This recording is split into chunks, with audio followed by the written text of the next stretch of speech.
plus one standard network rate message, or text bonus to 63225. 5 entries cost £5 plus one standard network rate message. Go to gbnews.com/win. Entry start at £2.50. Call 0903 686 3232. Calls cost £2.50 plus your network access charge, or post your name and number to GB22 PO Box 8690 Derby DE1 9TT. UK only. Entrance must be 18 or over. Lines close at 4 p.m. on the 21st of August. This is a network giveaway. Entries will be pulled. Please check the closing time if listening or watching on demand. At the stroke of midnight, the news doesn't stop, and neither do we. Day in, day out. Forget stuffy late night TV shows. We're giving you a front row ticket to the centre of the political universe. Because breaking news doesn't wait for the morning. And neither do we. Join us for one of the most controversial and volatile times of politics in human history. A very big story. Big story over here. You won't get this anywhere else. The Late Show live at midnight, every night. Only on GB News. Welcome to Free Speech Nation with me, Josh Howard. This is the show where each week we see what's happening in the world of culture, current affairs and politics. First we'll say, welcome to the UK. Oh, thank you. And we're not afraid to use our free speech so that you can use yours. It's not controversial in the slightest to anyone who hasn't lost their mind. Free Speech Nation, Sunday nights at 7 p.m. Only on GB News, the People's Channel, Britain's news channel. From the school run to the home run, watch a new show for all of Britain. He can say whatever he wants. A straight talking show where all voices are heard. And, you know, when are we going to stop talking about smashing the gangs and actually do it? With the stories that matter from every part of our country. There's a bit of a crash landing there for your Chancellor. Bold, fearless and standing up for you. That's me, Martin Daubney, 3 p.m. till 6 p.m. weekdays, here only on GB News. The People's Channel, Britain's news channel. I've been in Westminster for a long time, but I know that though power may be here, its effect on people's lives is across the whole of the country. We may be where rules are made, but it's where they're implemented that matters. Join me, Jacob Rees-Mogg, for forthright and frank discussion on where Britain has come from, where it's going, and where it will end up. That's State of the Nation, Monday to Thursday, 8 to 9 o'clock. Vox Populi, Vox Dei.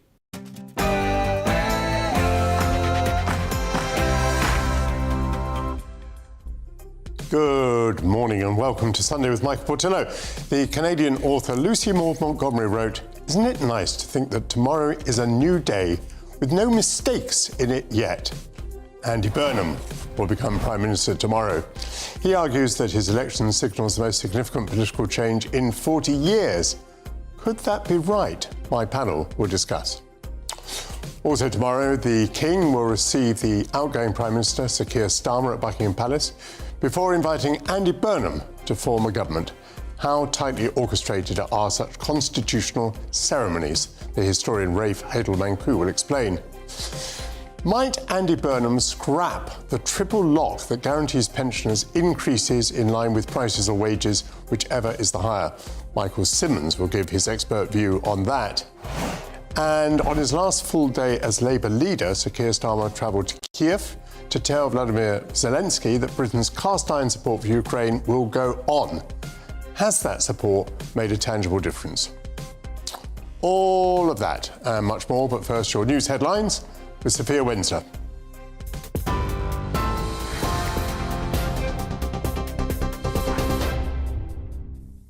Michael, thank you and good morning. It's just gone 11 o'clock. Your top stories this hour.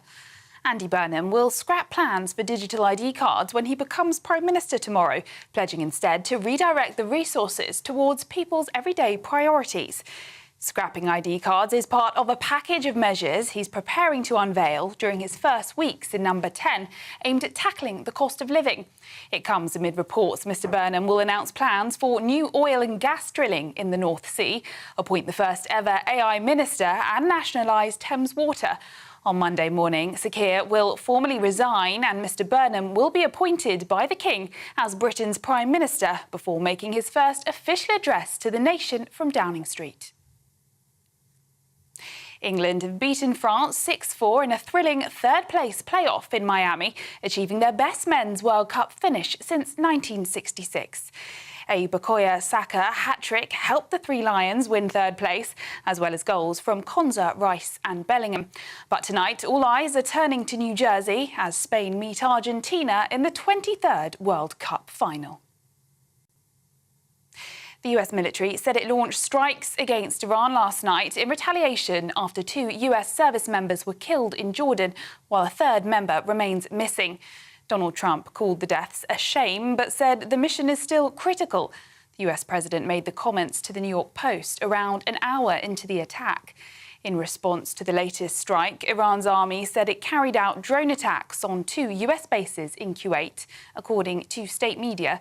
The US and Iran have ramped up attacks against each other in recent days, with both sides accused of striking critical infrastructure. Russia has hit Kyiv with one of the largest ballistic missile attacks of the war overnight, killing 1 person and wounding at least 14, according to officials there. It comes after Ukrainian drone attacks across Russia yesterday killed 9 people. President Volodymyr Zelensky has this morning said Ukrainian forces struck 3 oil depots and a fuel facility in Russia's southern Stavropol region. He added that 3 Russian tankers from the Shadow Fleet had also been struck in the Black Sea.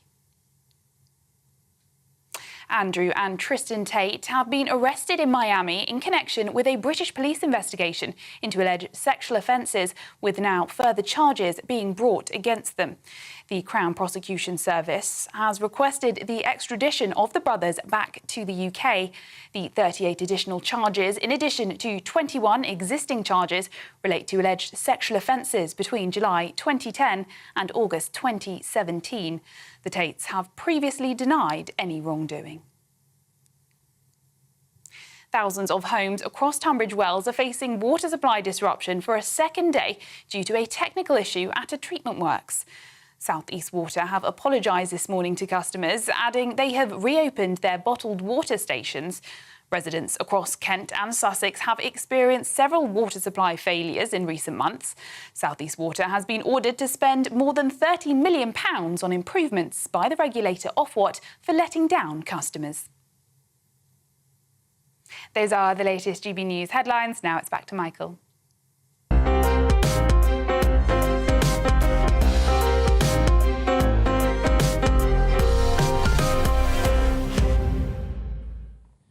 Thank you very much, Sophia Winslow. Andy Burnham's premiership is likely to bring higher taxes, wealth taxes and more public ownership. His programme might take us back to politics before the arrival in Downing Street of Margaret Thatcher, whereas previous Labour administrations, guided by Tony Blair, have safeguarded parts of the Thatcher legacy. In that sense, could Burnham's claim that his leadership represents the biggest political change in 40 years be not just a boast, but actually true? Joining me now is my panel, the former Conservative Minister Tom Pursglove and Labour Councillor Stuart Fawcett. Well, welcome to you both. Tom, first of all, my assertion that Labour governments until now have been quite careful to preserve parts of the Thatcher legacy. Do you agree with that?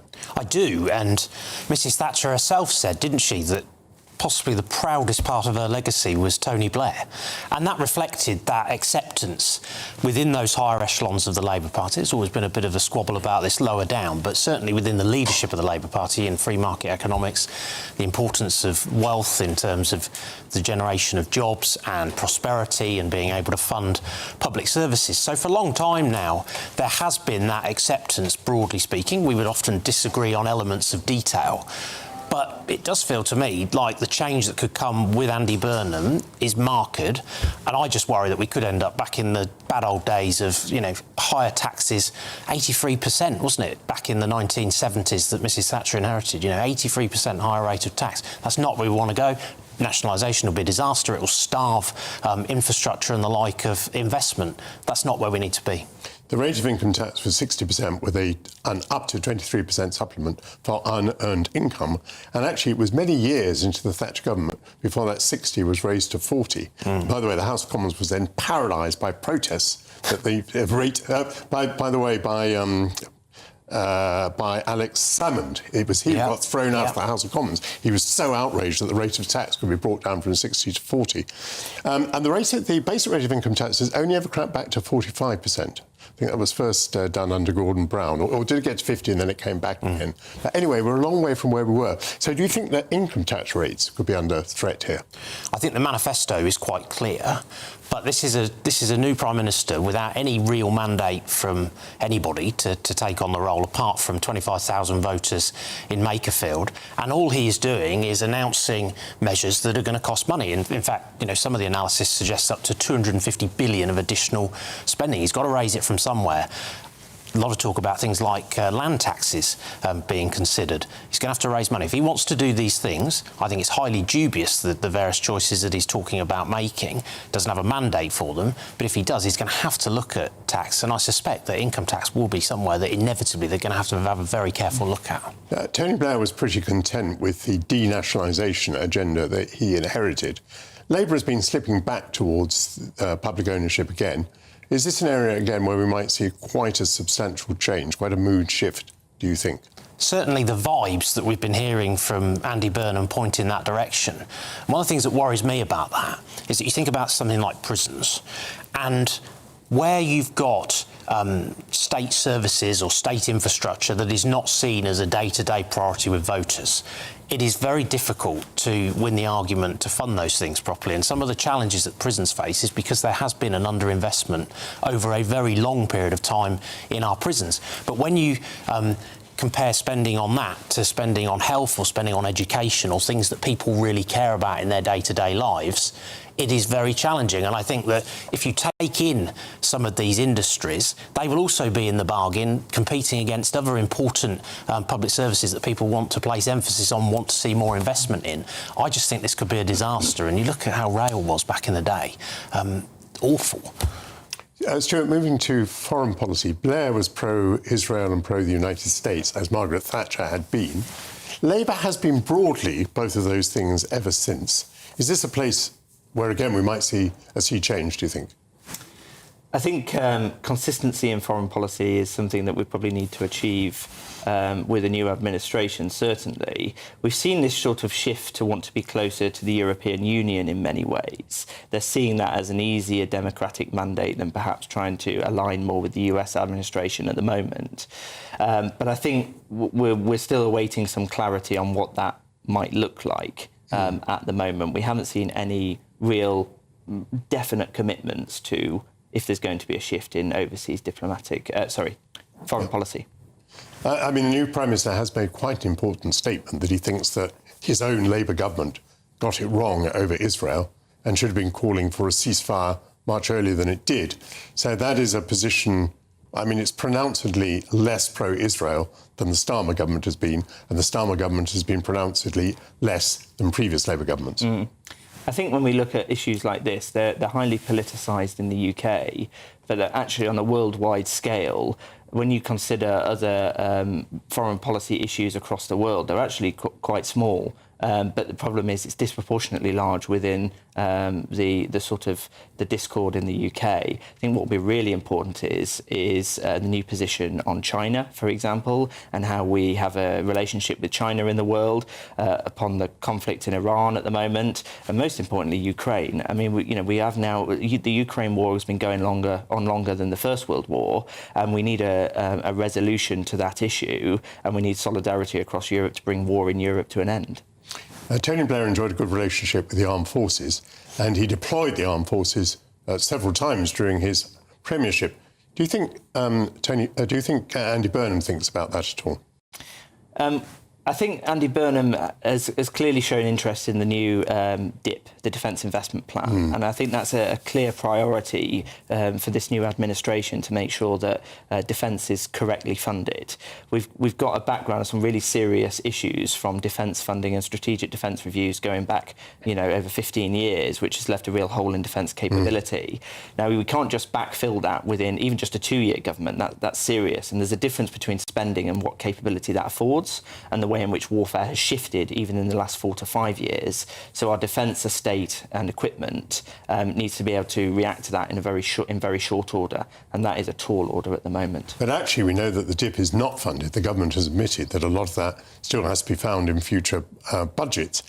And the commitment of the Prime Minister, tomorrow's Prime Minister, has taken me by surprise. Why would you commit to a defence investment plan before you'd found yourself in a position to receive confidential briefings from the military? I mean, we don't know that Andy Burnham hasn't been able to receive such briefings. The handover has been sort of long in the making. My understanding is that there's already been handover talks and discussions with ministers. He is in the Labour Party within Parliament having that information. But I think a politicised shift in defence spending is something that he's probably going to be very careful over. And I think it's more of a pragmatic solution than a politicised one that he'll probably prioritise. Tom, where are the politics of all this? The reason Tony Blair adopted the policies he did was not because he was particularly in love with Margaret Thatcher. It was because he thought that was the way that Labour could get back into office and indeed become the natural party of government, which he jolly nearly achieved, actually.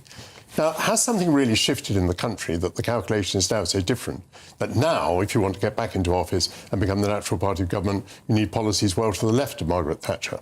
I think the calculation that Andy Burnham has made is that there is a divided right, and so his best prospect in terms of becoming Prime Minister and staying Prime Minister is to try and unite the left. And that explains so much of what we're seeing.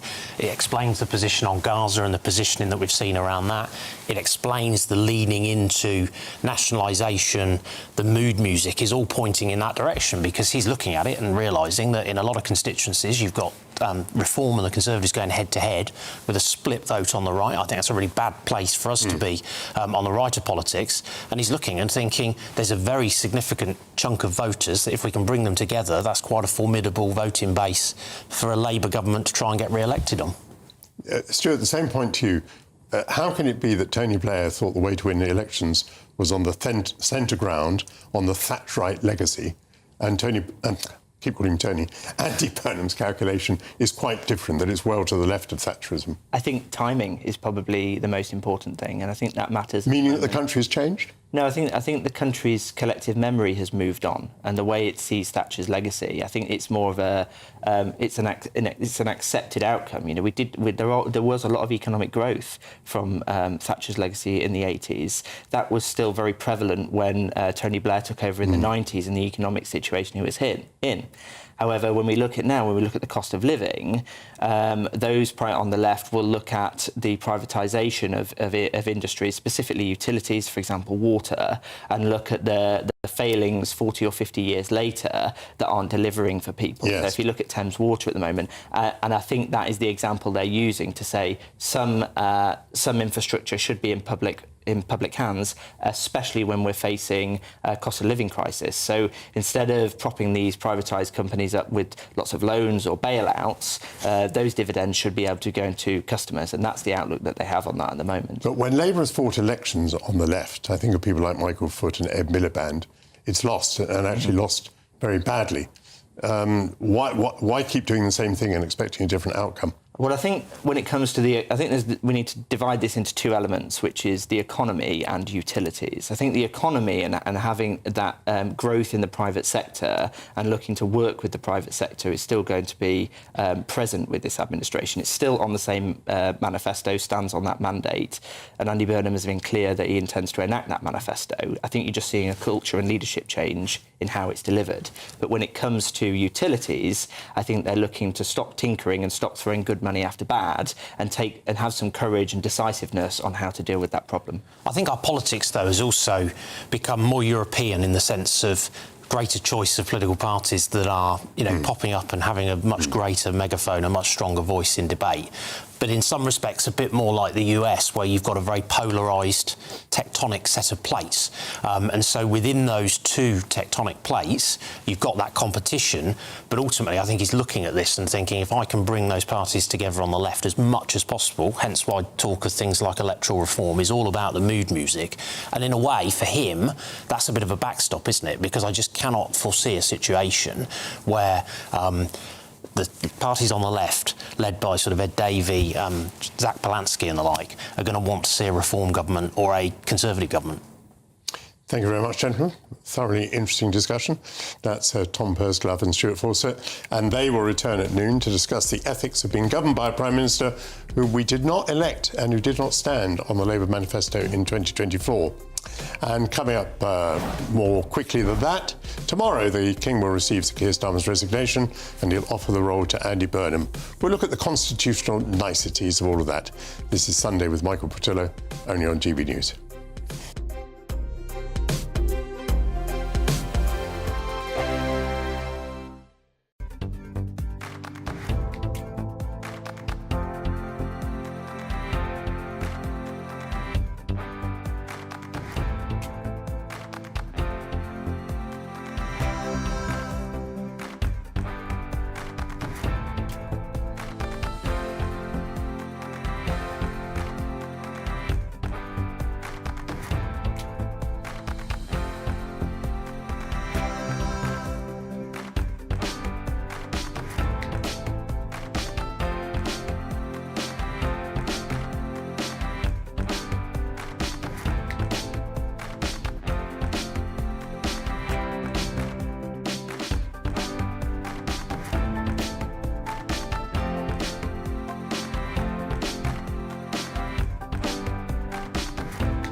From court mornings to warm family brunches. From football to tennis in the car. In the kitchen. GB News Breakfast is there. With the stories you need and the conversations that matter. Anyway, let's talk business. Well, it has been a historic night in British politics. It's astonishing, isn't it? We're here again to start your day just right. GB News Breakfast. Every morning from 6 a.m. Only on GB News. Britain's news channel.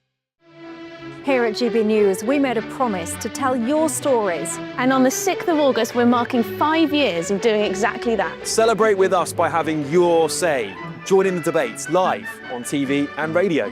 And meeting your favourite presenters across the country, from Leeds to Aberdeen, from Belfast to Barry Island. Plus, join me in Essex for our biggest live show of the year. Scan the QR code or visit gbnews.com/celebrate. Terms and conditions apply. Welcome to Free Speech Nation with me, Josh Howard. This is the show where each week we see what's happening in the world of culture, current affairs and politics. First we'll say, welcome to the UK. Oh, thank you. And we're not afraid to use our free speech so that you can use yours. It's not controversial in the slightest to anyone who hasn't lost their mind. Free Speech Nation, Sunday nights at 7 p.m. Only on GB News, the People's Channel, Britain's news channel. To all of you who voted for GB News to win at the Trick Awards for the 4th year in a row. The winner is GB News. Thank you so much for voting for us. It's because of you that we're so proud to be the People's Channel, and it's because of you that we are Britain's news channel. It's voted for the people who watch us. Well, we've got the best viewers in the world, haven't we? The most loyal viewers. Thank you.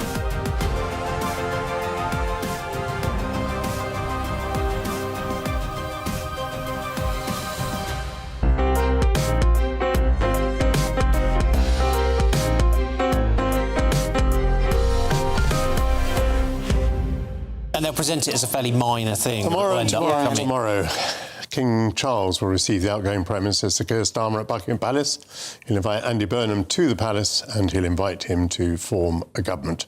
Joining me now to discuss the role of the monarch on a day of political upheaval is the historian Rafe Hadel-Mancu.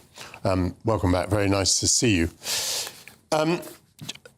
Explain to viewers how it is that the monarch has a role to play in all of this. Yes, well, there are several rituals that take place tomorrow, which actually I think beautifully lay out the constitutional settlement that we have. So tomorrow mid-morning, the Prime Minister will leave Number 10 for the final time as Prime Minister, will go to the palace for an audience with the King, at which he will essentially submit his resignation and say that Andy Burnham, who has succeeded him as leader of the Labour Party, can command a majority in the House of Commons. And those are the key words for the King to hear, because that is the democratic consent.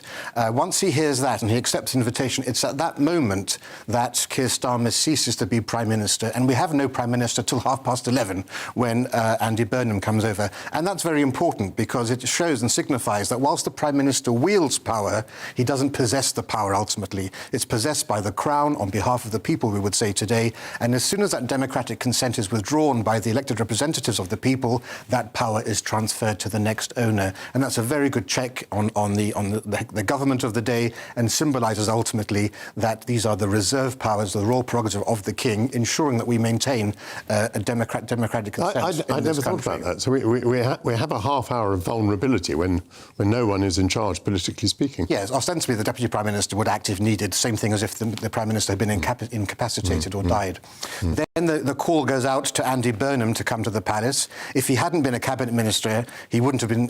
He would have to swear to become a Privy Councillor, but he is a Cabinet Minister, so he will arrive. He has been a Cabinet Minister. Yes, sorry. In 2007, he took his oath to the Privy Councillor. He will then arrive at the palace. He will be invited to form a government or an administration by the King. Once he accepts that, at that very moment, there's no official ceremony or swearing in, he becomes Prime Minister. And then we'll have essentially his first formal audience with the King, at which he may lay out his priorities for the year. We don't know what they're going to discuss. The King could impart his wisdom to Andy Burnham as well. And then Andy Burnham will leave and return to Number 10 Downing Street for the second constitutional ritual, which is addressing the public. That big speech outside Parliament, hopefully without musical accompaniment from the street. Outside Downing Street. Outside Downing Street will take place, where Burnham will lay out the mood music, the tone for his government, what the policies and the priorities will be for his government. Having done that, he will then cross the threshold where you get the next constitutional ritual, where you'll have the civil service inside Number 10. All those who work at Number 10 will have a round of applause for him, signifying, at least theoretically, that they are neutral, that they are there to implement the policies of the government, whatever party it is in office, allegedly at least. And that's an important constitutional point there.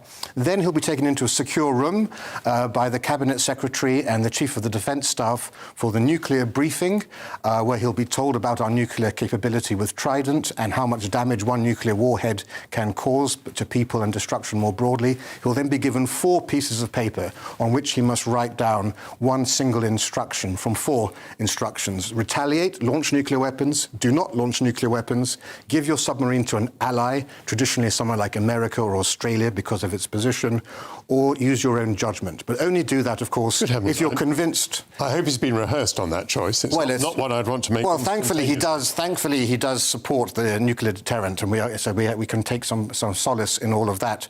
And those will then go on to the 4 different nuclear submarines, only to be seen if it's clear that the government and military command have been obliterated. And then finally, he'll be able to get on with the business of the day, and he can start to make his ministerial appointments. Very interesting.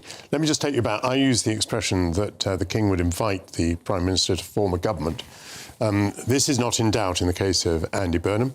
But back in 1963, Sir Alec Douglas Hume was invited to form a government. And it actually was in doubt.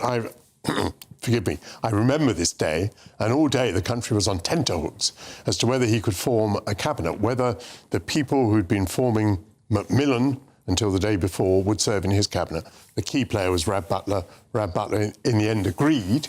It just thought that if he had not agreed, then Alec Douglas Hume would have had to go back to the palace and say, I failed to form a government.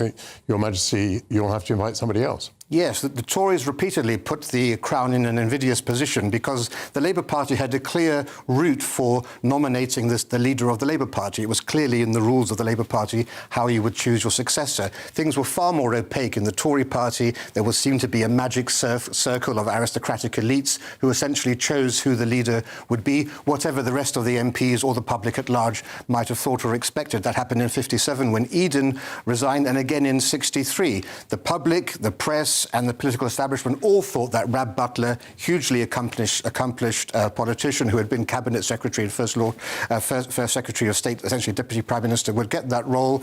And yet the Cabinet, and Macmillan particularly, did not want Rab Butler, wanted Sir Alec Douglas-Home. Also, there was Quintin Hogg, who had been very, very famously campaigning for it, which was simply not done in those days. So they went with somebody who actually put the Queen in a position, because it seemed as if the Queen was choosing favourites. And so after that, in 1965, the Tory party finally said, we can't do this, we need to have a clear way to choose the leader of the party. Kissing of hands. I'm very disappointed to hear that the Prime Minister no longer kisses hands. When I became a Privy Councillor, I kissed hands. Do Privy Councillors still do that? Do they still kiss hands? Yeah, well, it's supposed to be in the air. Not everyone does. Yes. You don't slobber over the monarch's hand. See, my family are... You place your kiss above the monarch's hand. My family are Polish, and of course, when I grew up, all the old Polish Air Force pilots still did that to every lady when they met them, hovering about a millimetre above their hand with scientific precision. I thought it wise to leave a bit more than a millimetre. And anyway, we used inches in those days. And so, in essence, that's to show fealty and loyalty to the crown. But these days, it's simply a head shake and a head bow and a shake of the hand is enough. But we don't really know what goes on in those private audiences. I'm sure if you were a monarchist Prime Minister, much as a devout Catholic would kiss the ring of the Pope, you might see that still happening. Well, what use do you think a Prime Minister should make of the weekly audiences with the King?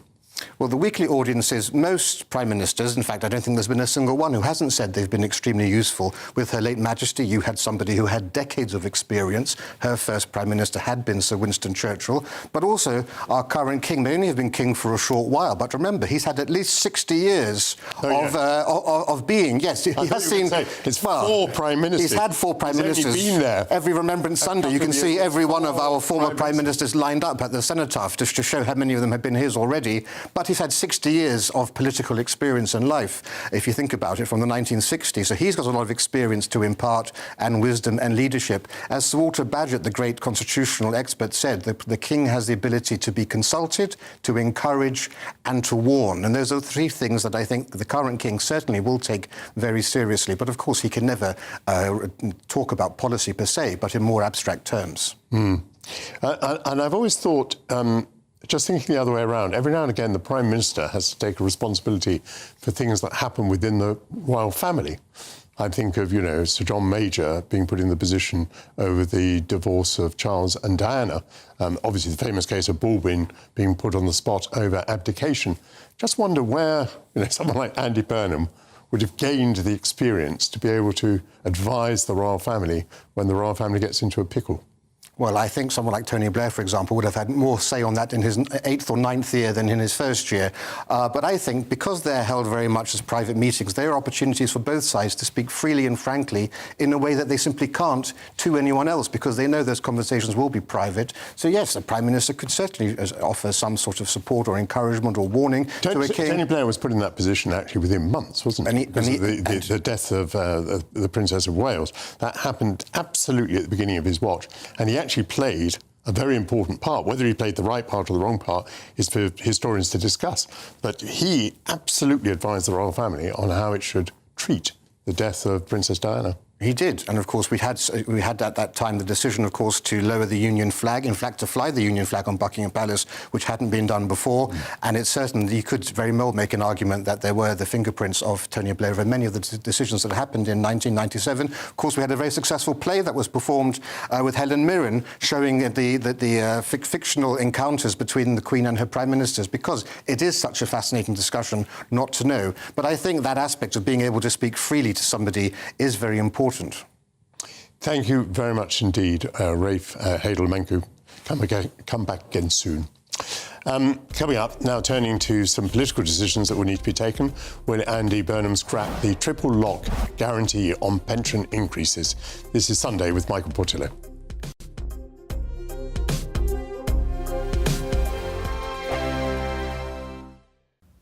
Good morning and welcome to your latest GB News weather update from the Met Office. Well, the prolonged dry period continues as we go through the vast majority of this week with some strong sunshine at times and still pretty warm. The reason for that, once again, it's high pressure dominating through much of today and indeed through the week ahead. So the settled and dry theme will continue for the vast majority, but the cloud is just about thick enough this afternoon for one or two very light showers just running down the North Sea coast, and we could see one or two showers developing across southwest England. These could be on the heavy side actually later this afternoon. But for the vast majority, somewhat more in the way of cloud compared to yesterday, but long periods of strong sunshine, high levels of UV, and temperatures once again in the low to mid 20s, though not quite as hot, with some lower humidities compared to recent days. But let's just focus in on those showers as we go into this evening, because we could see one or two isolated thunderstorms developing, particularly across West Devon and Cornwall. These will be slow moving, so locally there could be a fair bit of rain falling in a short space of time. But most of us will end the weekend dry, sunny and warm with a light northerly breeze. The cloud, though, will thicken across the northwest of Scotland through this evening, and that will certainly bring more in the way of drizzle and light outbreaks of rain as we go through this evening and overnight too. So a damp pitch to come for some northern parts of Scotland here as we go into the early hours of Monday morning. Most of us, though, will stay dry with some prolonged clear periods, one or two isolated fog patches in the countryside, and actually turning into a quite widely cool night. Potentially getting quite chilly actually in some central parts of the UK, particularly across the Midlands and East Anglia. Temperatures perhaps falling down to 5 or 6 degrees in some rural areas, but towns and cities mostly holding up into the double digits. So Monday dawns on a bright note for most of us. The best of the sunshine through the day will be across more western areas, particularly western parts of England, Wales, central and western Scotland. A cloudier day compared to Sunday for Northern Ireland and the east, perhaps the odd light shower, but once again, many places staying dry and highs reaching 25 or 26 degrees. At GB News, we love to hear from you, our loyal community. So drop us a line at gbnews.com/yoursay. There you can talk to each other and also to the presenters live on air. gbnews.com/yoursay, because GB News is your channel, Britain's news channel. Join me, Nana Akweer, for an informative, interactive news programme with a difference. It's fun. No, you didn't say that, Dave. I'm so surprised. I think there's an element of truth to that. Join me from 3 p.m. every weekend, only on GB News, Britain's news channel. As soon as it hits 11 and the headlines come in, Late Edition brings you the breaking news from all the front pages. because the news is going to happen. So get a head start today. Patrick Christie's tonight, Late Edition. Alex Armstrong tonight, Late Edition. From 11 o'clock every night. Only on GB News, the People's Channel, Britain's news channel.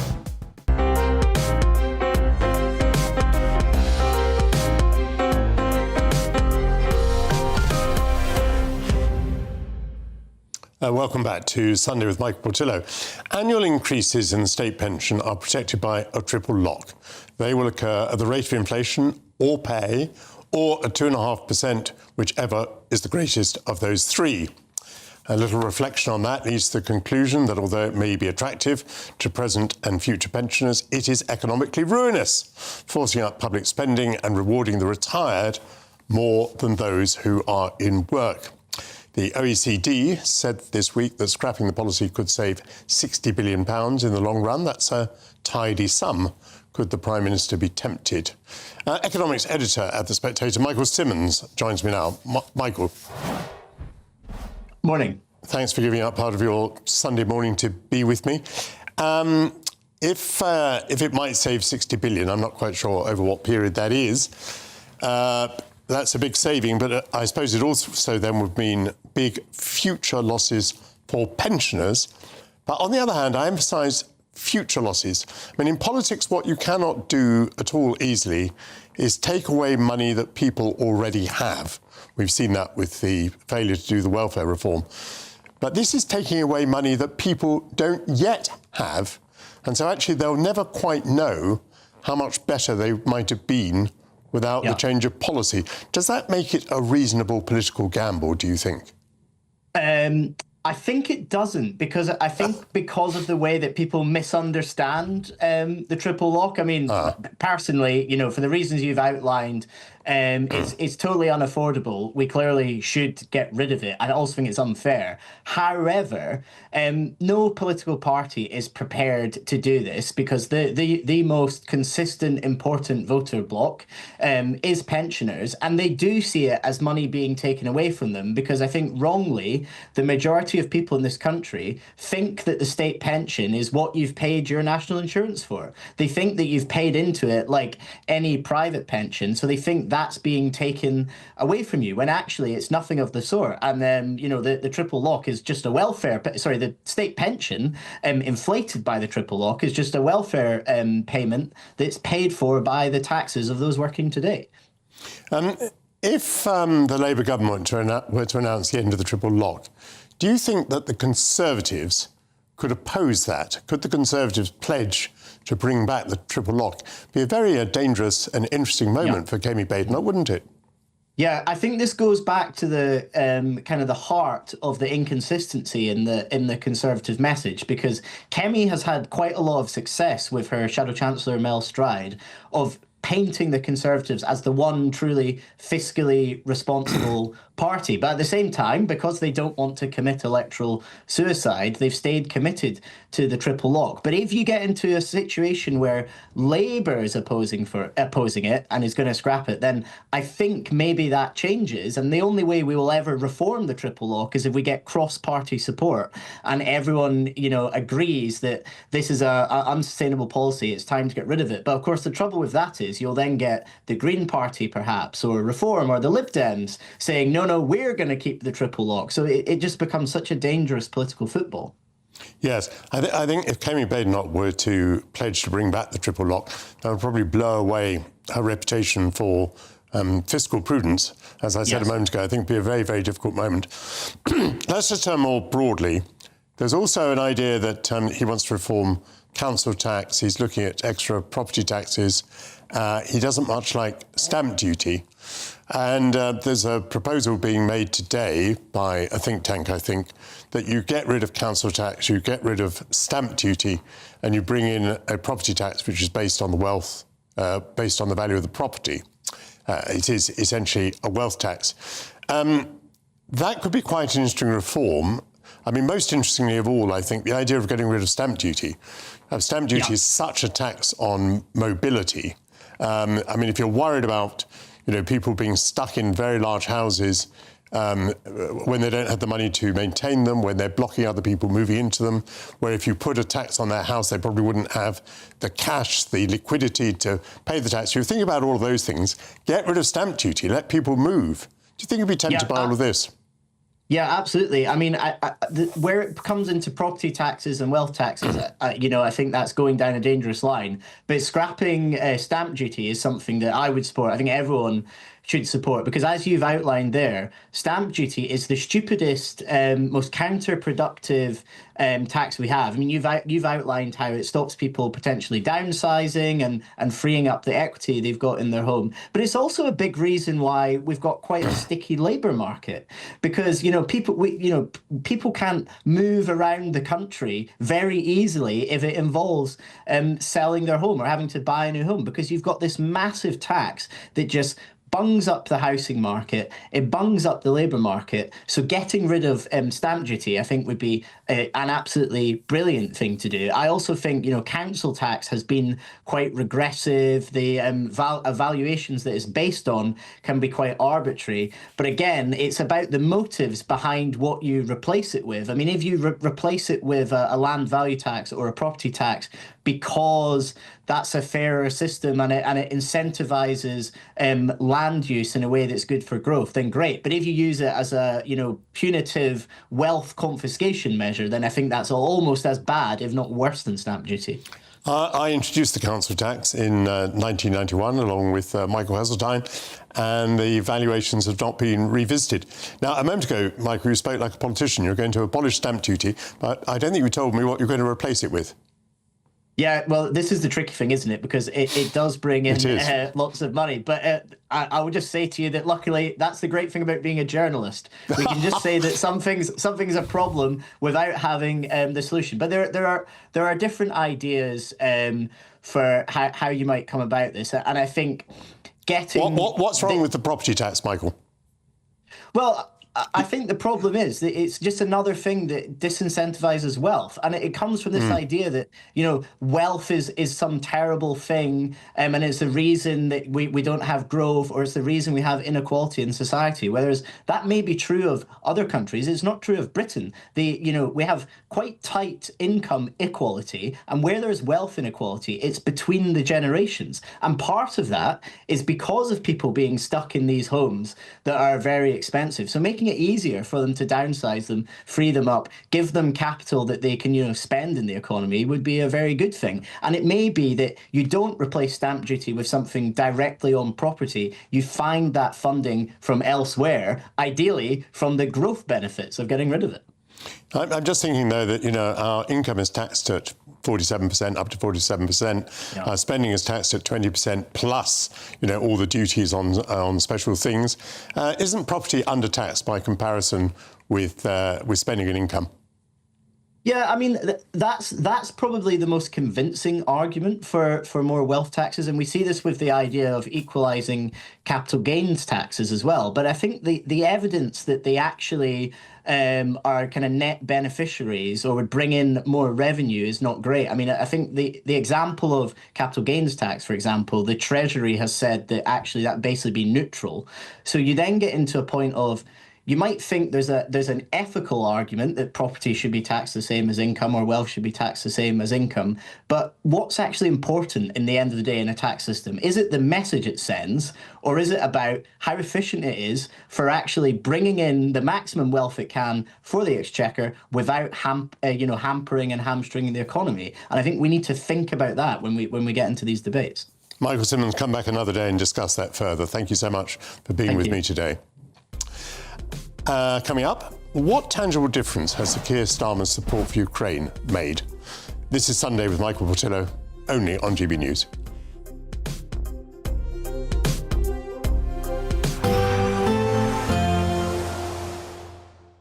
You're looking happy. Well, the forecast looks good. So you've sorted the travel insurance then? All Clear Travel Insurance sponsors GB News Travel Destinations Forecast. Hello there. Southern Europe remains very much in heatwave conditions, and all this heat and humidity is enough at times to produce some thunderstorms. So some heavy, possibly thundery downpours expected across northern parts of Italy, Austria, Slovenia, and very high temperatures anywhere around the Adriatic coastline and also across Greece. Temperatures not quite as high as we move our way further west. Lots of sunshine, and the sunshine stays with us for the rest of the week, along with the high temperatures. All Clear Travel Insurance sponsors GB News Travel Destinations Forecast.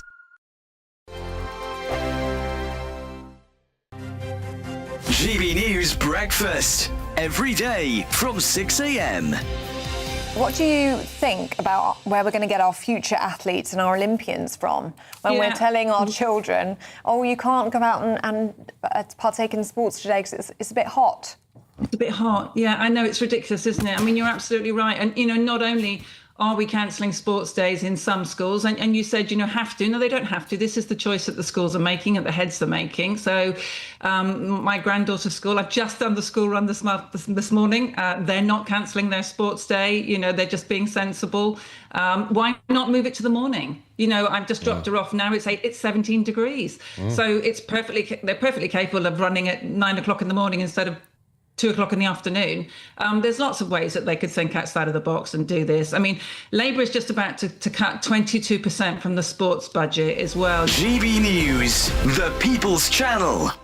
Tubes & Co. Weekdays from 6 p.m.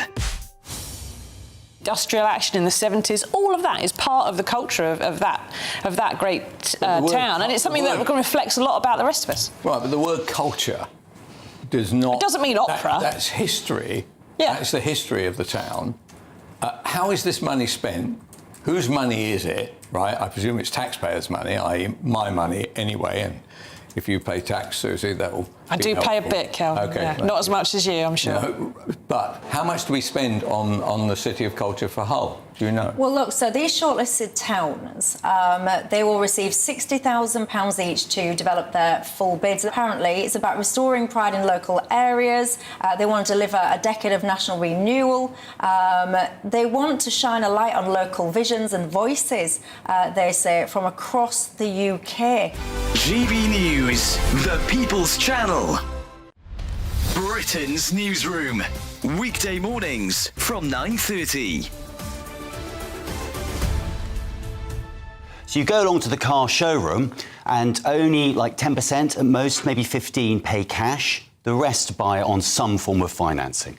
And you often buy, it's a bit like a mortgage, and you buy, it's like buying a mortgage from the estate agent, which we all know is a terribly bad idea. But this is what people did. And the deal is, the scandal is, the guys in the showroom were acting as dealers and brokers, and they were in many cases inflating the interest rate that you paid so that they could get bigger commission. And they didn't declare that. So you basically ended up paying more for your car than you would otherwise have done if you'd gone into the open market and found yourself, you know, a better deal. How did that come to light?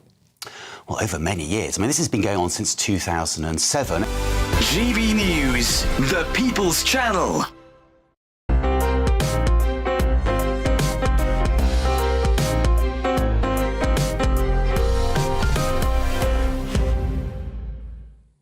Welcome back to Sunday with Michael Portillo. On his last full day as Labour leader, Sir Keir Starmer travelled to Kyiv to tell Volodymyr Zelensky that Britain's cast-iron support for Ukraine will endure. The outgoing Prime Minister told Volodymyr Zelensky that Britain's support will not waver. But what difference actually has that support made? Joining me now is the Ukrainian Member of Parliament, Kira Rudik. Kira Rudik, hello, welcome to GB News. Hello, Michael, and thank you so much for having me. As you review the last few years, what difference has British support made to Ukraine? So I want to use this opportunity to thank British people for everything that has been done for Ukraine. You are one of the countries that support Ukraine no matter what, no matter the change of the government, no matter the political turmoils. And it is really heartwarming to know that there are people who are standing with Ukraine no matter what. The support in numbers is really outstanding. We are talking about more than 8,000 missiles, including interceptors that are literally saving lives. We are talking about 250,000 drones that are right now helping Ukraine. And when you see those amazing operations that we are able to conduct, you may imply that there is British support in that. And of course, the 100-year partnership deal that was signed during the Sir Keir Starmer's time that included the pledge of at least £3 billion every year in military support so that we can plan ahead and we have something to count on in building our own capacity, in defending ourselves, but also to build the joint ventures with the British companies, making sure not only that we are defending Ukraine, but that we are sharing this valuable experience that we have gotten at the battlefield at this enormous price, and that it helps Britain to become stronger as well. Kira Rudik, you've spoken extremely well there, and thank you for your very generous remarks. We're rather used to President Zelensky always saying to the NATO allies, you must do more, you must step up, we're in great trouble, we urgently need more support. The thanks that you've given us now, presumably that is not inconsistent with saying that you would like much more. Of course.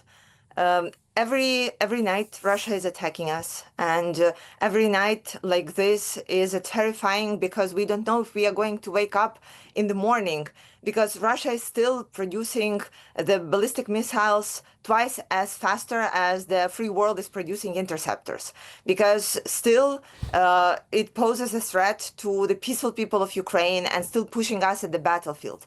So of course, no matter how grateful we are urging partners to do more, because if there has been everything done the right way, the excess way, then we would be in a different position and there perhaps would be a better chance of peaceful negotiations. Right now, we cannot get Russia to the real table of negotiations because they think they have an upper hand. They think that they can still win the war. And this is why we still see a space for our partners to do more so we can pressure Russia into peace. Kira, what should we make of the dismissal of Mr. Fedorov, the defense minister? I do not support it, and I think it was a mistake. However, we need to acknowledge that it was completely in President Zelensky's prerogative. Dismissal of Minister of Defense or keeping or dismissing Chief of Ukraine's army, it is in President's hands, and he is allowed to do that, and he should make those choices wisely. The protests in Ukraine against these decisions continue, and we hope that within the next days, President will come out with the solution. Because the truth is, President was appointing Fedorov with certain tasks, and we think that he succeeded in the majority of those tasks. It's an easy job to be a Minister of Defense at the time of a full-scale war, and I personally think that 6 months was not enough for him to achieve all the results, to finish the reforms that he has planned, and we would hope that there would be more time given to him.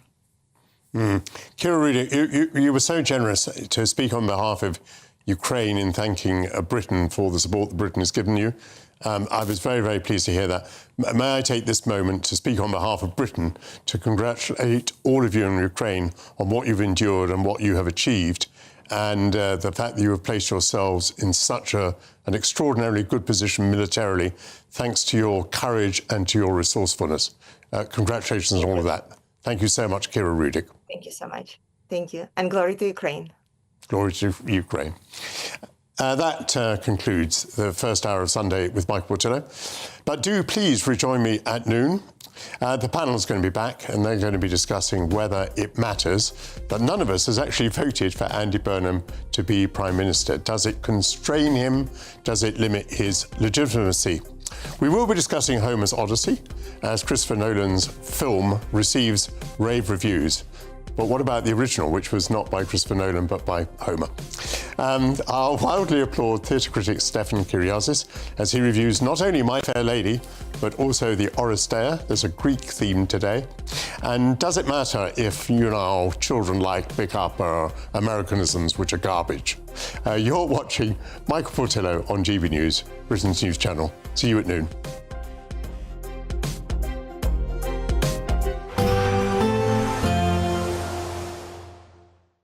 Expect warm spells with the odd rude interruption.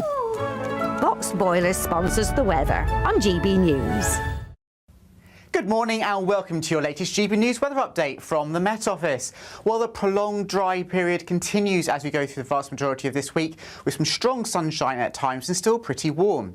The reason for that, once again, is high pressure dominating through much of today and indeed through the week ahead. So the settled and dry theme will continue for the vast majority, but the cloud is just about thick enough this afternoon for one or two very light showers just running down the North Sea coast, and we could see one or two showers developing across southwest England. These could be on the heavy side actually later this afternoon.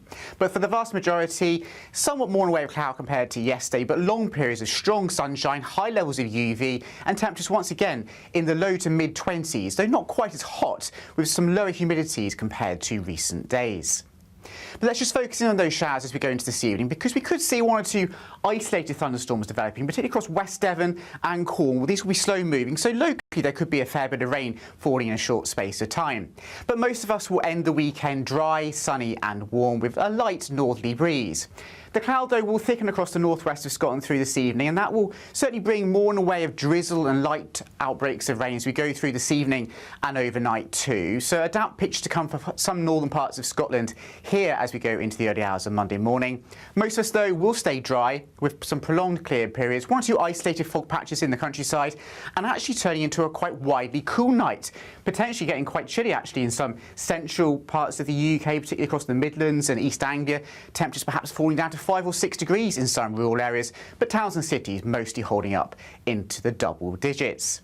So Monday dawns on a bright note for most of us. The best of the sunshine through the day will be across more western areas, particularly western parts of England, Wales, central and western Scotland. A cloudier day compared to Sunday for Northern Ireland and the east, perhaps the odd light shower, but once again many places staying dry and highs reaching 25 or 26 degrees. Expect warm spells with the odd rude interruption. Boxed Boilers sponsors the weather on GB News.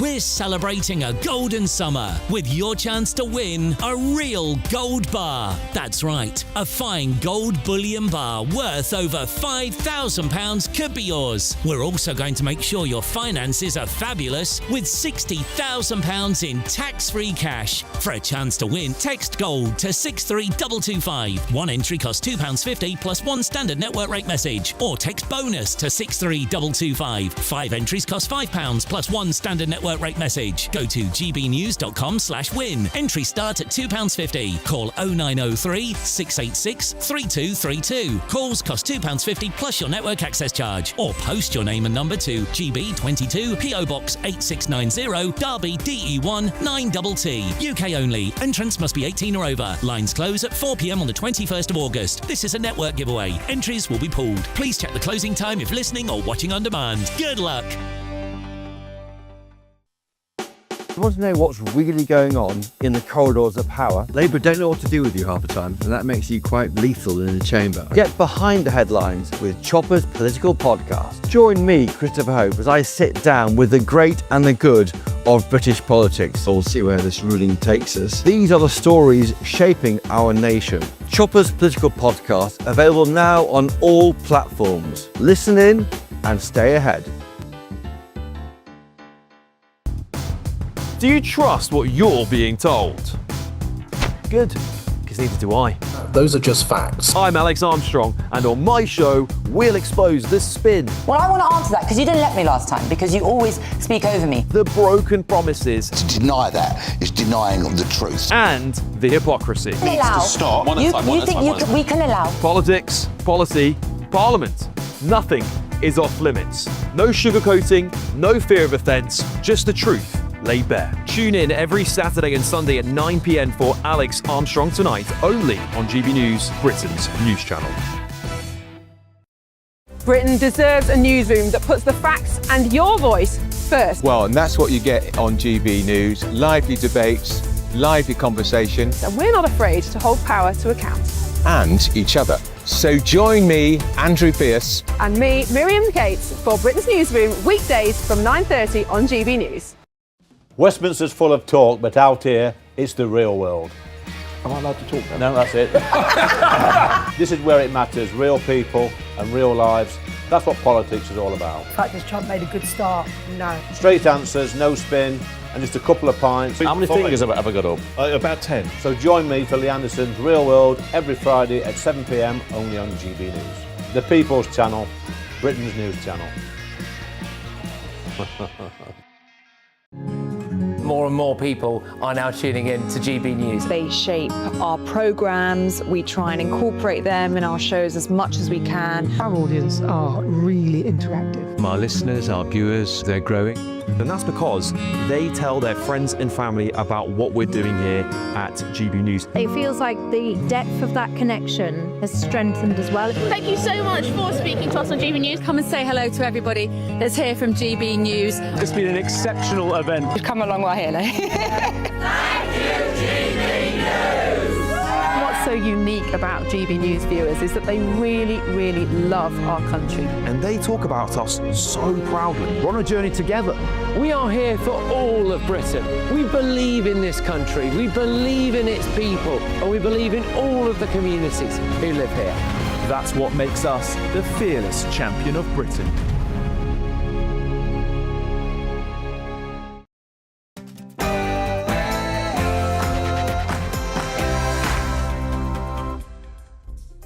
Hello. May I be amongst the first to wish you a good afternoon. Quotes, "A kingdom founded on an injustice never lasts." So wrote the Stoic Roman philosopher Seneca. And with that in mind, who voted for Andy Burnham? Does he have the moral authority to govern? My panel will opine. Christopher Nolan's new film, The Odyssey, debuted in cinemas on Friday. Are ancient Greek tales interesting and important today? I'll be putting my hands together for theatre critic Stefan Kyriazis as he reviews not only My Fair Lady but also The Oresteia. And does it matter if children watch awesome movies and pick up garbage Americanisms? We'll be discussing that. All of that and much more, but first your latest news headlines with Sophia Wensler.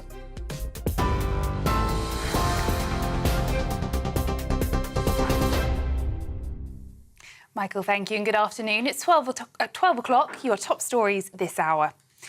Andy Burnham will scrap plans for digital ID cards when he becomes Prime Minister tomorrow, pledging instead to redirect the resources towards people's everyday priorities. Scrapping ID cards is part of a package of measures he's preparing to unveil during his first weeks in number 10, aimed at tackling the cost of living. It comes amid reports Mr Burnham will announce plans for new oil and gas drilling in the North Sea, appoint the first ever AI minister and nationalise Thames Water. On Monday morning, Sir Keir Starmer will formally resign and Mr Burnham will be appointed by the King as Britain's Prime Minister before making his first official address to the nation from Downing Street. England have beaten France 6-4 in a thrilling third-place playoff in Miami, achieving their best men's World Cup finish since 1966. A Bukayo Saka hat-trick helped the Three Lions win third place, as well as goals from Konsa, Rice and Bellingham. But tonight, all eyes are turning to New Jersey as Spain meet Argentina in the 23rd World Cup final. Former Premier League manager Harry Redknapp has been speaking to GB News this morning, giving his prediction. I'm hoping that Spain can win, although I think it'll be a tight game again. To be honest, Spain haven't got a lot of goals in them. They're difficult to break down, and they keep the ball ever so well. But I do think that Argentina, if they go out on the front foot like they finished against England, then it's going to be a close game. I could see a draw again. I can see extra time. I think it'll be a real tight match. The US military said it launched strikes against Iran last night in retaliation after 2 US service members were killed in Jordan, while a third member remains missing. Donald Trump called the deaths a shame, but said the mission is still critical. The US president made the comments to the New York Post around an hour into the attack. In response to the latest strike, Iran's army said it carried out drone attacks on 2 US bases in Kuwait, according to state media. The US and Iran have ramped up attacks against each other in recent days, with both sides accused of striking critical infrastructure. Russia has hit Kyiv with one of the largest ballistic missile attacks of the war overnight, killing 1 person and wounding at least 14, according to officials there. It comes after Ukrainian drone attacks across Russia yesterday killed 9 people. President Volodymyr Zelensky has this morning said Ukrainian forces struck 3 oil depots and a fuel facility in Russia's southern Stavropol region. He added that 3 Russian tankers from the Shadow Fleet had also been struck in the Black Sea. Andrew and Tristan Tate have been arrested in Miami in connection with a British police investigation into alleged sexual offences, with further charges now being brought against them. The Crown Prosecution Service has requested the extradition of the brothers back to the UK. The 38 additional charges, in addition to 21 existing charges, relate to alleged sexual offences between July 2010 and August 2017. The Tates have previously denied any wrongdoing. Thousands of homes across Tunbridge Wells are facing water supply disruption for a second day due to a technical issue at a treatment works. South East Water have apologised this morning to customers, adding they have reopened their bottled water stations. Residents across Kent and Sussex have experienced several water supply failures in recent months. South East Water has been ordered to spend more than £30 million on improvements by the regulator Ofwat for letting down its customers. The Met Police is reportedly planning to scrap its entire roads policing unit to save money, prompting fears London will become even more dangerous. The Telegraph reports that the Roads and Transport Policing Command could be axed and the responsibilities spread across other teams as part of cost-saving reforms. While the unit specialises in responding to and investigating road traffic accidents, it also works alongside other departments to prevent and detect crime on the roads. the socialist mayor of New York is reportedly exploring legal options for arresting Benjamin Netanyahu at the city's UN summit in September. It's understood Zohran Mamdani previously pledged to honour an arrest warrant for the Israeli Prime Minister issued by the International Criminal Court for war crimes in Gaza. Mamdani is New York's first Muslim mayor and has long condemned Israel's war in Gaza. Mr. Netanyahu is expected in the US city in late September to address the General Assembly of the United Nations. Madonna, Shakira and Justin Bieber are among the star-studded lineups set to perform in the first ever World Cup final half-time show. The controversial performance is the first of its kind for the international football tournament and is expected to break FIFA's rules by extending the interval from a typical 15 minutes to up to 25 minutes. Those are the latest GB News headlines. Now it's back to Michael.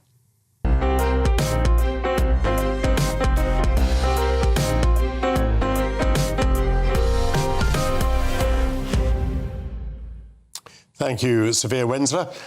Andy Burnham enters Downing Street with no votes from the public, other than a third of the electorate in Makerfield.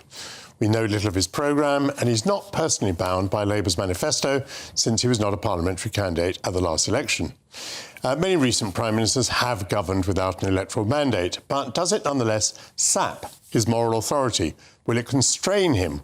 Will Labour MPs feel any moral pressure to accept his authority? My panel has returned the former Conservative Minister Tom Pursglove and the Labour councillor Stuart Fawcett. Stuart, let's deal with the ethical issue first. Although there are many precedents for prime ministers governing without a mandate, is that ethical? Is it the right thing? Just because it's been done a number of times doesn't make it right. I think it's both within the convention and somewhat unconventional, but I think we need to remind ourselves that we seem to often treat our parliamentary system as a presidential one during general elections. We often look at party leaders, but the only time electors really get to elect an individual is their constituency MP, and those constituency MPs obviously stand beside a party, they are endorsed by that party, and they then give the responsibility to that MP to elect the leader of that party to select positions in the executive. And I think in this case, whilst you are right, Andy Burnham didn't stand on the manifesto. He has said that he's going to retain his commitment to delivering the manifesto. I think we're going to have a change of style of leadership, but his commitment has been very clear there, and that, as I said, it is within the convention for a party to select an incumbent MP as their leader, whether they're at the last election or not. Do you think it gives Andy Burnham any wiggle room that he wasn't part of the manifesto at the 2024 election? I think you talk about ethics. I think we need to think about the social contract of elections. I don't know if wiggle room is fair to say. I think there's some degree of interpretation after the fact, i.e. the realities now that there weren't perhaps 2 years ago, especially with the economic circumstances, with where we find ourselves in the world, with foreign developments as well. So perhaps there'll be some reinterpretation of what that may be, but the delivery is there nonetheless. One of the things that Sir Keir Starmer might have said to his members of Parliament, and, Margaret Thatcher might have said to hers and so on, is, I won you your seat. Because although you say that formally it's not a presidential system, we know that the leader of the party matters a great deal as to what the election result is. So Starmer could say, I won you your seat. What, after a while, he couldn't say convincingly is, I'll win you your seat again. But Burnham can't even say the former. We'll see what happens about the latter. But he can't say to one, I won your seat. Does that sap his moral authority? Well, I think people would argue that the party's commitments, and in terms of its manifesto and what it was promising to do as a government collectively, is what realistically wins MPs their seats. There is an element with some, if they're incumbent MPs, the local element to that. But I don't know if it's always a leader that wins them their seat. It certainly gives confidence to a party's brand during an election. And as you rightly say, I think it was clear that Keir Starmer wouldn't be able to lend that in a future election. And the judgment of, I think, 379 nominating MPs of the Labour Party was they had confidence in Andy Burnham being able to do that in the future. Tom, at the moment Labour stands at 21% in the opinion polls, and that's allowing for a little bit of a bounce following Sir Keir Starmer's resignation. Obviously, it doesn't yet, I suppose, build in a bounce that might occur when Andy Burnham actually goes to 10 Downing Street. Not a strong position. I think of Labour's I think of leaders who've looked fairly secure. Tony Blair, for most of the time that he was Prime Minister, was 10 points ahead in the opinion polls. The Labour Party didn't like him very much, but it was evident that he was likely to win the following election and would help them to save their seats. You know, Margaret Thatcher, for a long time, always looked like she was going to be the next election winner. And when that ceased to be the case, with the poll tax in particular, she was immediately dumped. So this question of where you stand in the opinion polls is pretty important in securing the support of your members of Parliament. Massively so. And it's a confidence thing, isn't it? People want to feel led. And it feels to me a little bit like Labour MPs have sort of drunk the Kool-Aid here. This is very much politics on a vibes basis as opposed to substance. And the jump between being Metro Mayor of Manchester, receiving a government grant and doling it out to different causes is entirely different to running the country. And he's going to have to, for the very reasons that you say, the ethics of it are not good around deviating off of that manifesto. A lot of what he is talking about doing and the direction of travel that is being suggested is all one that is beginning to move the government off of the path that it was elected on. And I think as well, running away from scrutiny is really problematic. Most incoming Prime Ministers have been willing to front up to Parliament, and he's better placed to do that than anybody. He's had 6 weeks since the election in Makerfield to really think about what he wants to do, really think about his personnel. Rather than coming to Parliament and fronting up and setting out what his plans are, he's pushed that off for 6 weeks. All of the others that have come to office have been through a contest or a leadership election and then gone and fronted up to Parliament. I think this is appalling. I'm going to say here that I think manifestos are ghastly things and they lead to very bad government. I mean, the first thing is that during the general election, you have to promise not to do things that journalists have managed to think of that you might do. Yep. So you have to promise not to raise income tax, not to raise VAT. So when you get into government, you end up doing daft things which damage employment, like raising national insurance contribution for employers because of the promises you made at the election. And then you feel that however much things have changed in the world in between, you can't do anything that was excluded by your manifesto, or indeed, you can only do things that were mentioned in your manifesto. I mean, this leads to very bad government. Perhaps we ought to be discussing the ethics of manifestos. I have to say that I'd rather wish that Theresa May in 2017 hadn't had a manifesto. If we'd gone into that election with some principles that we were going to govern by, I think that would have flown much more successfully with voters. The other challenge, of course, that you'll appreciate, having been there as well, is the importance of a manifesto from a constitutional perspective, in that when it comes to dealing with the House of Lords, if things are set out in manifestos, you get that ability to be able to get stuff done.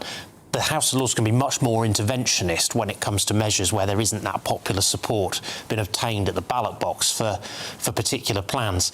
But I do think that the nature of politics is changing enormously, and it is much more sound bites, clickbait, all of that is beginning to sort of dominate the way that we look at our politics. And I think, we're sort of much more short term, and that's a problem for the country.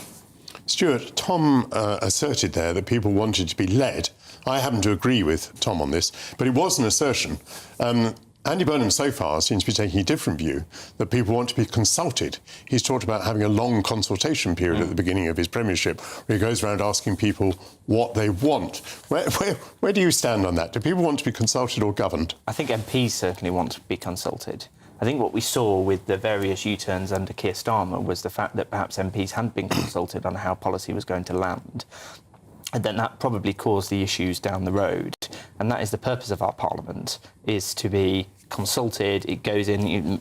I'm sure you've probably seen or voted on amends, Tom, to legislation because people consult with their MP. I mean, we were talking earlier on about emails that go into MPs, how that constant process goes on and how it influences things. I think what you've seen in the last 2 years is that sort of, on steroids, essentially, and that lack of consultation. But we've got to be careful to remember, what Winston Churchill said, that you're a representative, not a delegate, essentially. And I think it is time for leadership to be demonstrated to say this is the solution that we are going to go with, and we need to see it through.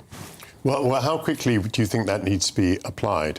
I mean, I think that Burnham is in grave danger if he spends the first couple of weeks, even the first couple of weeks consulting, there'll be grave danger they will never recover from that. I think people want to hear decisions pretty quickly. Yeah, I think you're right. I think he needs to show some courageous and decisive leadership to address any legacy issues that have been being held over. I mean, the two large ones at the minute are the economy, how we're going to get growth in the economy, because it's flatlined pretty much since the financial crash, and the immediate issue of immigration, what that's costing, and the perspective of it in the general public's outlook. So those are two massive issues that need sorting. I think when you talk about consultation, this is about ongoing consultation with MPs about how legislation is going to be brought through the House of Commons. Tom, you were a minister, and I don't want to be too cruel and mean here, but when you become a minister, your view of backbenchers changes a bit.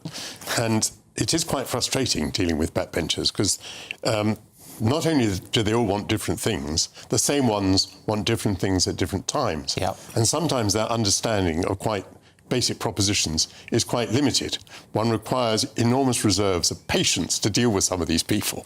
Do you have any sympathy with the point that I'm making? Yes.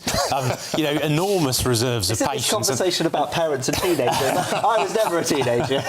But also, there is definitely that temptation with backbenchers as well to want certain things, and then the moment they get that certain thing, they move on to the next thing.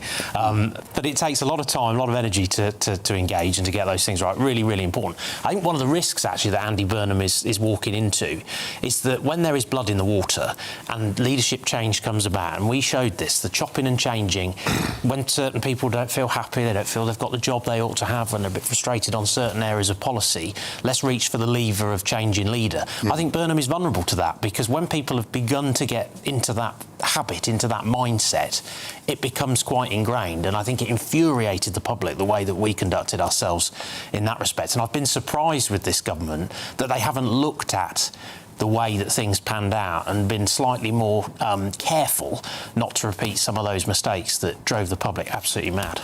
Stuart, when Harold Wilson resigned, he said, to many people's surprise, that his greatest achievement had been, apart from founding the Open University, keeping the Labour Party together. And I have often reflected on what he said, and of course it's made more sense to me with every year that passes. Yep. And is that actually the case, that the greatest achievement of any Labour leader is keeping the Labour Party together? I mean, I remember Tony Blair saying just how much of a hard time he gave members of the Labour Party, and the Labour Party at its best is a broad coalition of the left and centre-left.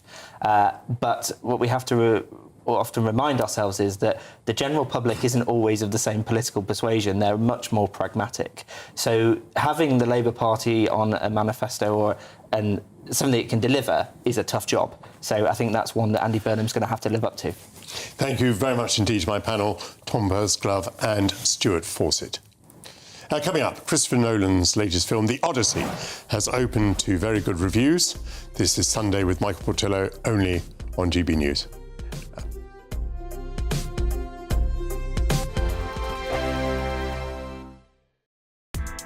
Join me, Nana Akweer, for an informative, interactive news programme with a difference. It's fun. No, he didn't say that, Dave. I'm so surprised. I think there's an element of truth to that. Join me from 3 p.m. every weekend, only on GB News, Britain's news channel. Here at GB News, we made a promise to tell your stories. And on the 6th of August, we're marking 5 years of doing exactly that. Celebrate with us by having your say. Join in the debates live on TV and radio.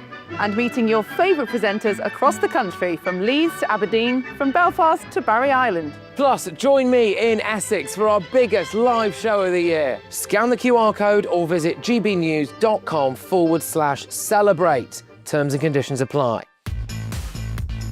5 hosts, 5 opinions, 5 fearless debates, 5 unfiltered takes on the day's news. 5 reasons not to be anywhere else on Saturday night. This is the Saturday 5. You got me good there. Britain's biggest Saturday night TV show. It's not a bad brand. Yeah. Uncensored. Very, very racy tonight. On the unpredictable. What does she say? Can you translate it for us? And always entertaining. And how can a country go from being led by William Wallace Saturday nights from 6 p.m. only on GB News, the People's Channel. Britain's news channel. You're going to want to stay tuned, trust me. Exciting news. Every Friday, my Patrick Christie's Tonight Show is going to have a twist to it. We're welcoming some special guests. You. That's right, on Fridays I'm going to be doing my show in front of a live studio audience because this show is about you and what you have to say. It's going to be the same big debates, same big topics, same big opinions. But every Friday night at 9 p.m, you are invited to come on down to Patrick Christie's Tonight to be a part of the action. Only on GB News, the People's Channel, Britain's news channel. Some people enjoy lazy Sunday mornings, but not me. What's the truth of the matter? So that's a very live question. Would you support him if he waters down these plans? Before the spin sets in, I'll be getting to the truth. This is personal. No soft questions, no easy answers. It's one thing if the state has rules in this country. It's another thing whether the police and others actually police them. Setting the agenda and holding those in power to account. You can't really blame her if the system is set up this way. You will not want to miss it, trust me. The Camilla Tominey Show, Sundays from 9:30, only on GB News. As soon as it hits 11 and the headlines come in, Late Edition brings you the breaking news from all the front pages. because the news is going to happen. So get a head start today. Patrick Christie's Tonight, Late Edition. Alex Armstrong Tonight, Late Edition. From 11 o'clock every night. Only on GB News, the People's Channel, Britain's news channel.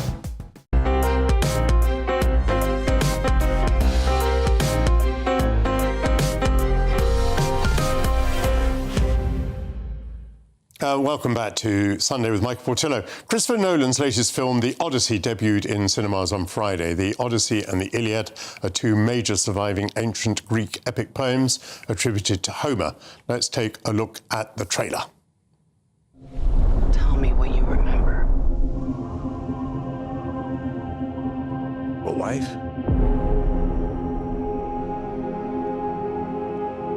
A son? And then what? We won the war.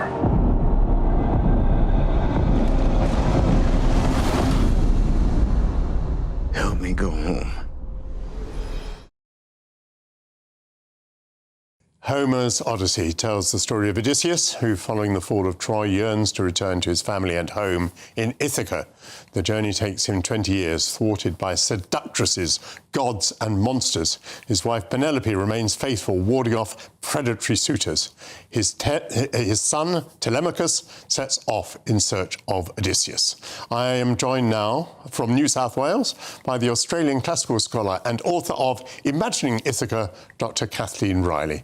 Kathleen, welcome to GB News. Welcome back to GB News. Thank you very much, Michael. Why do you think people are, and why do you think people should be, still interested in the Odyssey?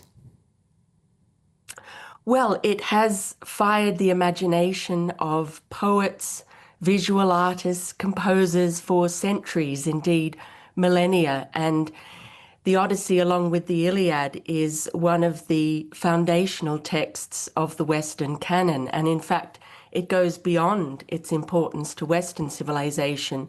It's really the common property, if you like, of the global village, the intellectual property of the global village. It's that important. It's in the cultural bloodstream, in our DNA. It has spawned its own literary genres, romantic comedy, science fiction. It has spawned canonical texts in their own right, from Virgil's Aeneid to great seminal modernist works like James Joyce's Ulysses. Why so? Obviously, its antiquity is one thing, but what about the quality of the story? Is it the story that has made it so influential? It has a great deal to do with story. It's really a blueprint for storytelling. So it's the quality of the story, the sweep of the story, the epic scale of the story. And it has all the wonderful storytelling ingredients, the great adventure story ingredients. As you mentioned, it has witches and seductresses and enchanted islands and monsters and fantastical creatures and shipwrecks. It has dramatic landscapes and seascapes, but actually these things only take up a relatively small portion of the poem itself. the main arc of the story is, as a Nostos tale, a homecoming story. So we see what the hero's absence is like in Ithaca, we see what it's like when he returns, and all the while we see his yearning for home. His focus is entirely on Ithaca. So it goes to something very fundamental in the human condition, this sense of home, which is bound up with our sense of self, our identity, our place in the world.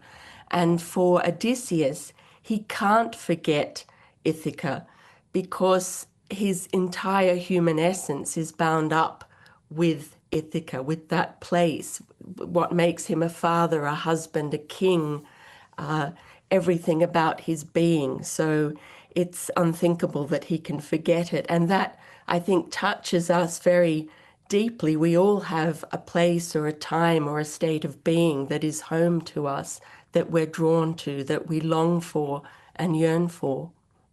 Apart from being a yearning hero, what are the other characteristics of this hero? Is he an heroic hero?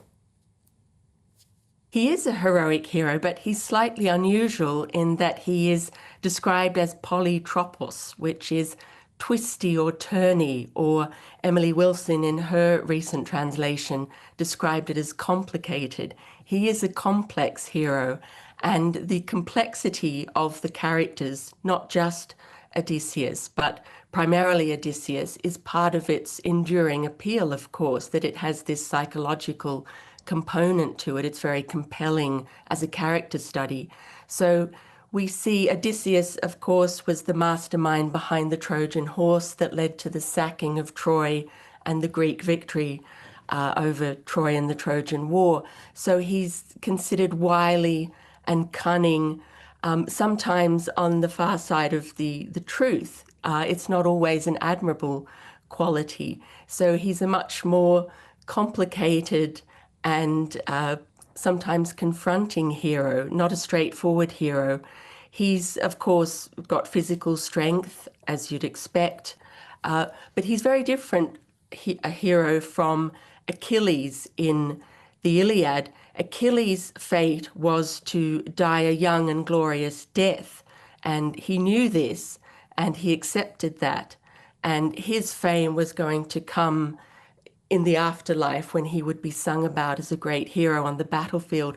Odysseus, on the other hand, part of his heroism, and this is what makes the Odyssey so interesting, particularly to modern audiences, is that his fate is to survive, in effect, and sometimes to survive at all costs, whatever it takes, to survive, to return, to come home and to grow old. So the story tells us a lot about what it is to be a human being, the struggles of being a human being, suffering, growing old. It's not just about young, glorious death on the battlefield.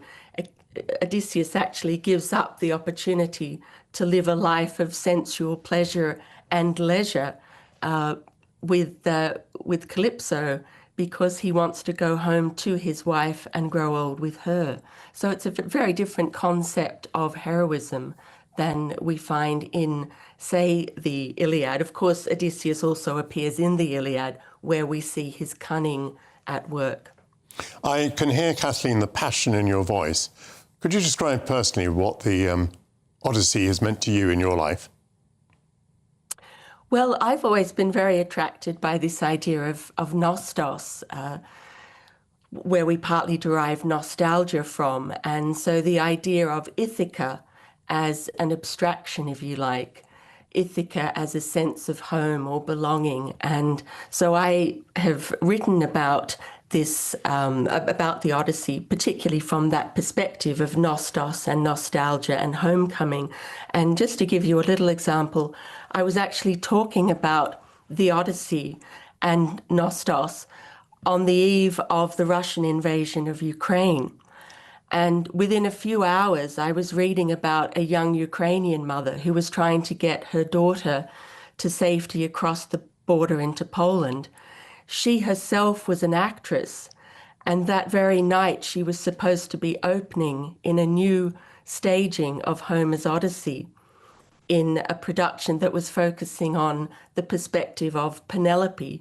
And here was this real-life Penelope who was having to look after her child, seeing the invasion of her country, but she was also determined to go back and fight for her Ithaca.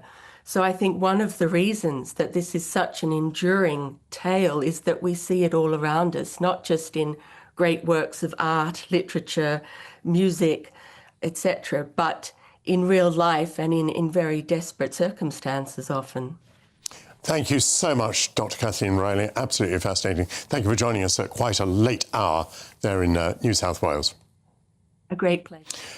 Coming up, I'll welcome back theatre critic Stefan Kyriazis as he reviews My Fair Lady and The Oresteia. First, your latest news headlines from Sophia Winsler.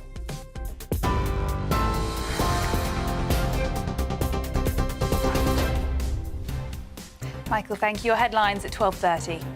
Andy Burnham will scrap plans for digital ID cards when he becomes Prime Minister tomorrow, pledging instead to redirect the resources towards people's everyday priorities. It comes amid reports Mr Burnham will announce plans for new oil and gas drilling in the North Sea, appoint the first ever AI minister and nationalise Thames Water. England had beaten France 6-4 in a thrilling third-place playoff in Miami, achieving their best men's World Cup finish since 1966. But tonight, all eyes are turning to New Jersey as Spain meet Argentina in the 23rd World Cup final. The US military said it launched strikes against Iran last night in retaliation after 2 US service members were killed in Jordan, while a third member remains missing. In response to the latest strike, Iran's army said it carried out drone attacks on 2 US bases in Kuwait, according to state media. One person has been killed and 16 wounded after Russia unleashed its largest ballistic missile attack of the war on Ukraine last night. It comes after Ukrainian drone attacks across Russia yesterday killed 9 people. Those are your headlines for now. More news at the top of the hour. Tune in to GB News Radio wherever you are. Online, on DAB digital radio, on TuneIn, on Radio Player, on Nation Player and on your smart speaker. Just say, play GB News.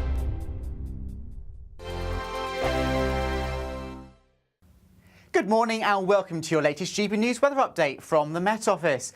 Well, the prolonged dry period continues as we go through the vast majority of this week with some strong sunshine at times and still pretty warm. The reason for that, once again, it's high pressure dominating through much of today and indeed through the week ahead. So the settled and dry theme will continue for the vast majority, but the cloud is just about thick enough this afternoon for 1 or 2 very light showers just running down the North Sea coast, and we could see 1 or 2 showers developing across southwest England. These could be on the heavy side actually later this afternoon. But for the vast majority, somewhat more in the way of cloud compared to yesterday, but long periods of strong sunshine, high levels of UV and temperatures once again in the low to mid 20s, though not quite as hot, with some lower humidities compared to recent days. But let's just focus in on those showers as we go into this evening, because we could see 1 or 2 isolated thunderstorms developing, particularly across West Devon and Cornwall. These will be slow moving, so locally there could be a fair bit of rain falling in a short space of time. But most of us will end the weekend dry, sunny and warm with a light northerly breeze. The cloud, though, will thicken across the northwest of Scotland through this evening, and that will certainly bring more in the way of drizzle and light outbreaks of rain as we go through this evening and overnight too. So a damp pitch to come for some northern parts of Scotland here as we go into the early hours of Monday morning. Most of us, though, will stay dry with some prolonged clear periods, 1 or 2 isolated fog patches in the countryside, and actually turning into a quite widely cool night. Potentially getting quite chilly actually in some central parts of the UK, particularly across the Midlands and East Anglia. Temperatures perhaps falling down to 5 or 6 degrees in some rural areas, but towns and cities mostly holding up into the double digits. So Monday dawns on a bright note for most of us. The best of the sunshine through the day will be across more western areas, particularly western parts of England, Wales, central and western Scotland. A cloudier day compared to Sunday for Northern Ireland and the east, perhaps the odd light shower, but once again many places staying dry and highs reaching 25 or 26 degrees. Welcome to Free Speech Nation with me, Josh Howard.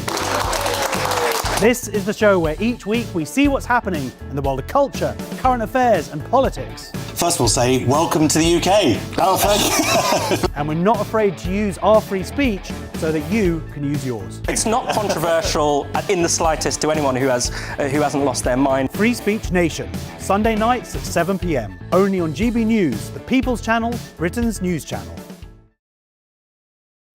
I've been in Westminster for a long time, but I know that though power may be here, its effect on people's lives is across the whole of the country.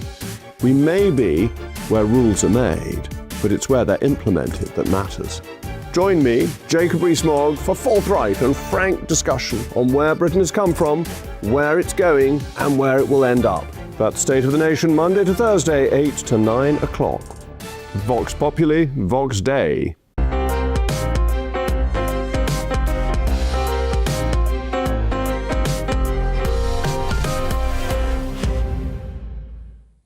Welcome back to Sunday with Michael Portillo. Theatre critic Stefan Kyriazis, along with Rafa, joins me once more to share his reviews of the week. We've got a bit of a Greek theme going on today. It's all about my peoples, Michael. It really is. You're going to tell us about the Oresteia. Yes. And I have seen the Odyssey as well, which is marvellous, but very long, but not as long as the Oresteia, which is 3.5 hours, which they've cut it down to.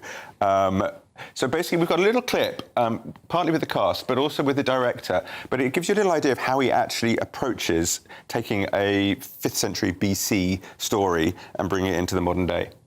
Kind of backwards and forwards process until we start rehearsals, and at that point he normally has about half a play, and then he carries on writing and he puts it then in the space that we have designed together. It's a crazy, epic, violent, funny, brutal, emotionally draining, cathartic play. So there's a lot to explore and a lot to get your teeth into. Well, indeed there is. And did they succeed in exploring and getting their teeth into it? So, very interesting. You just talked about the Odyssey and also all the themes that are underneath it. And often morality is somewhere in there, as in, Odysseus has got a very sort of complicated morality. So the idea with this story is this is following on from the Trojan War. Agamemnon comes back. He sacrificed his daughter for favourable winds when they all left for Troy. His wife has been seething on this for a long time. She's got a new lover as well. They kill Agamemnon when he comes back. His son is out wandering, and that ties in with Electra loosely as well. And then the son finds out, figures it out, kills his mother. And the son being called? Ooh. No, not the actor. Oh, sorry. It's Orestes, isn't it? Oh, yeah. Yes, Orestes. Hence the Oresteia. Yes. Yes. And in myth and history, this actually starts the idea of a trial. So Athena, for the first time, sets up a human trial where humans take evidence and justice. The story is all about reparative justice, and also retaliatory justice. Is it okay to kill someone that's done something terrible? Simon Stone, number one, as he explained, writes as he kind of goes along as they're rehearsing, which can be a bit chaotic. He also likes a glass box, so I think we've got some images of that as well. It's all in a rotating glass box. It's a house, fantastically done. The whole house is inside the box. It's a modern family, and he, in his preface as well, talks about this thing of catharsis. And in the programme it says, as long as there is war and as long as there are family feuds, we will always need shows like this, there you go, and bringing catharsis. Now, he presents us with very rich people, the vogue at the moment in theatre, rich, awful people that we are supposed to look at, slightly fetishise their lifestyles, and then hate and judge. There's no catharsis in a bunch of really awful people doing awful things, and they're also smug rich. They disregard Bollinger, it's only good for cooking, this sort of thing. It's poking fun all the time. They're utterly reprehensible. You've got David Morrissey in the Agamemnon role, phenomenal. So it's also a bit much to be served this stuff up by lovies. Yes. Well, this is the whole thing. I mean, if you want to talk about glass houses and glass boxes... Yes. They're doing exactly that. So they're throwing stones, they're making fun, but they're going back, and who knows where their family's got their money from. David Morrissey, Mary Louise Parker, phenomenal American actress. Everybody in it is sensational. Everything about it is awful. And it's 3.5 hours long. I know people that left at intervals. You did not. You endured, did you? I didn't have much choice. I think they might have noticed. I saw something online, another blogger going, this is the worst theatre I've ever sat through. It's dreadful. It's awful. This is not how you update a classic. And imposing modern morality and modern sort of box-ticking, they're arms dealers, they supply supplied literally missile guidance to Russians who then bombed a school. Tick, tick, tick. Oh, my goodness. It's just really tedious. It had nothing to say. They're all awful. They try and crank in, everyone's got a mental health issue.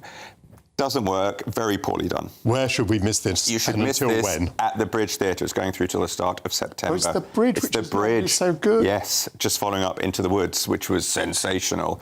But Simon Stone is a very Marmite director. Now, slightly more modern than the Oresteia is My Fair Lady. Yes, Michael. 1956, I think. Well, and of course George Bernard Shaw before that. But your mate, your good friend. 1913. How was that, Michael? Yes. Yes. So My Fair Lady could often be. It's delightful. It's gorgeous. Lerner and Lowe's music is spectacular, and it's a tricky one to mess with because it just doesn't work. And some of the attitudes, but then you look underneath, and the film to some extent, but Shaw. There's loads of... Actually, he was way ahead of his time. We've got a little clip to give you in the spirit of it all, the fun of it all. My Fair Lady has some of the best music. The problem's going to be stopping the audience from singing along. Yes! Because you can't help yourself. I can't help myself in rehearsals. Been designed in such a way that I couldn't wait to get on the set and start playing around. And I've been watching the big dance numbers, and they're so exciting. We're going to have incredible music, acting, dancing, design, costumes, sound, lights, everything. It ticks every single box. We're going to make My Fair Lady come alive, be colourful, be full of joy and fun and spirit and thought. And I think that's what a Chichester audience can expect. For those listening on the radio, we only saw rehearsal room clips there, but even so, it looked like jolly good fun. It's absolutely joy. So you stick to the kind of pa jolly choreography, which always works. But what they've done is you saw them at the very start there, two leads, Hadley Fraser and Kezia Ibe. She's a newcomer, absolute newcomer in the role of Eliza Doolittle, the flower seller that gets phonetic lessons from stuffy old Professor Higgins. She is radiant. There's a modern edge to her energy, but it still works within the story. She's absolutely extraordinary. Hadley Fraser, who's playing Higgins, it's the best interpretation I've ever seen with director Rachel Kavanagh.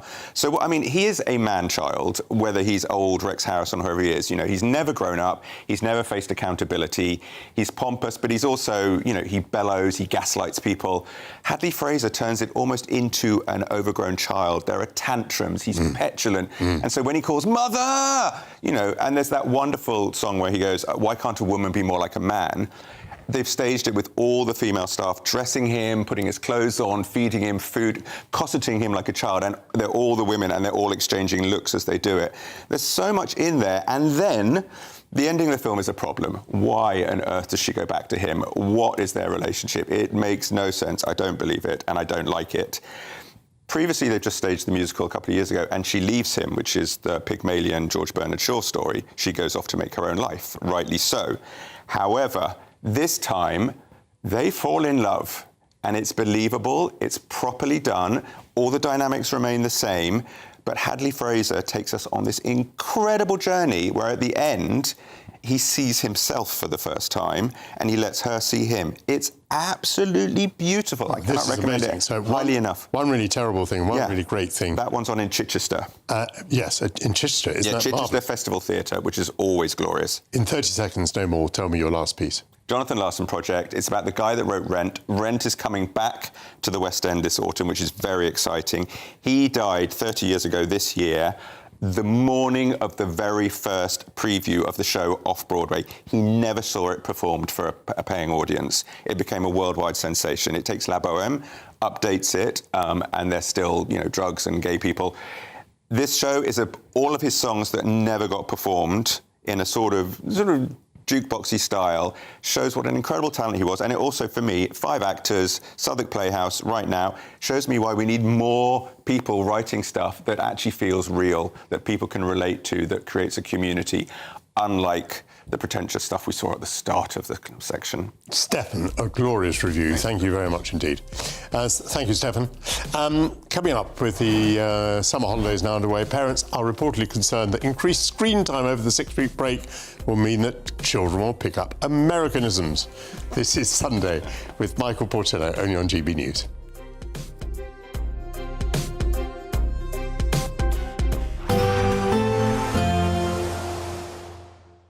Be nice to escape the grey. Clear skies, here we come. As clear as our travel insurance. All Clear Travel Insurance sponsors GB News Travel Destinations Forecast. Hello there. Southern Europe remains very much in heatwave conditions, and all this heat and humidity is enough at times to produce some thunderstorms. So some heavy, possibly thundery downpours expected across northern parts of Italy, Austria, Slovenia, and very high temperatures anywhere around the Adriatic coastline and also across Greece. Temperatures not quite as high as we move our way further west. Lots of sunshine, and the sunshine stays with us for the rest of the week, along with the high temperatures. All Clear Travel Insurance sponsors GB News Travel Destinations Forecast. GB News Breakfast. Every day from 6 a.m. What do you think about where we're going to get our future athletes and our Olympians from when we're telling our children, oh, you can't go out and partake in sports today because it's a bit hot? It really worries me. We have a generation that spend their life being very inactive, an awful lot of time on mobile telephones, coming up with every excuse as to not to move and not to be moving. Sport in schools is where we can catch every kid.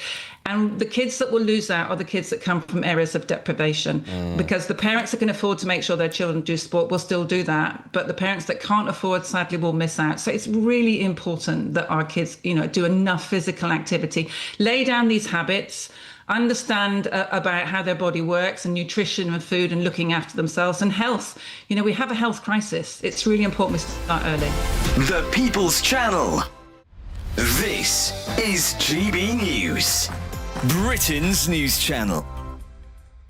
GB News entertainment editor Alex Davies joins us now. What a woman, what a voice, what an incredible life. What more can you tell us? Yeah, like you said, she's a singer whose songs have transcended generations, really. Everybody knows Total Eclipse of the Heart. Everybody knows Holding Out for a Hero. She's been awarded an MBE. She represented the UK at Eurovision. And it's just very sad. Tributes have already started to pour in from across the showbiz world and just fans in general, This is somebody who's, like I said, transcended generations with her music and will continue to do so posthumously. Well, thanks so much. I met her just once in a green room. She was an absolute delight, and even speaking, she had that great rasping voice. Oh, what an incredible voice. Incredible voice. GB News, the People's Channel. Britain's newsroom, weekday mornings from 9:30. So you go along to the car showroom and only like 10% at most, maybe 15 pay cash. The rest buy on some form of financing. And you often buy, it's a bit like a mortgage, and it's like buying a mortgage from the estate agent, which we all know is a terribly bad idea. Yeah. But this is what people did. And the scandal is, the guys in the showroom were acting as dealers and brokers, and they were in many cases inflating the interest rate that you paid so that they could get a bigger commission. And they didn't declare that. So you basically ended up paying more for your car than you would otherwise have done if you'd gone into the open market and found yourself, a better deal. How did that come to light? Well, over many years. I mean, this has been going on since 2007. GB News, the People's Channel.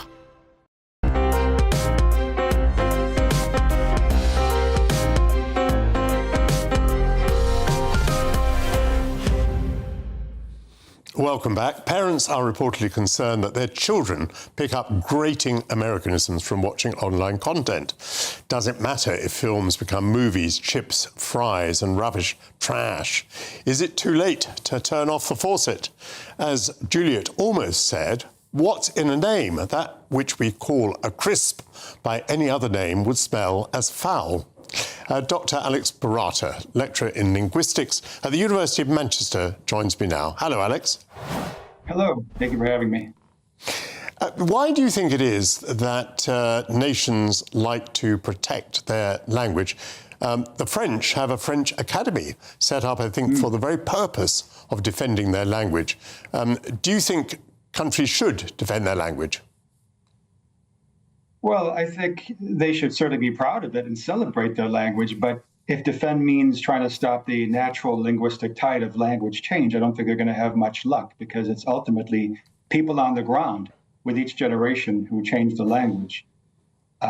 Not necessarily people like me, which I'm not trying to do anyway, in textbooks and so on.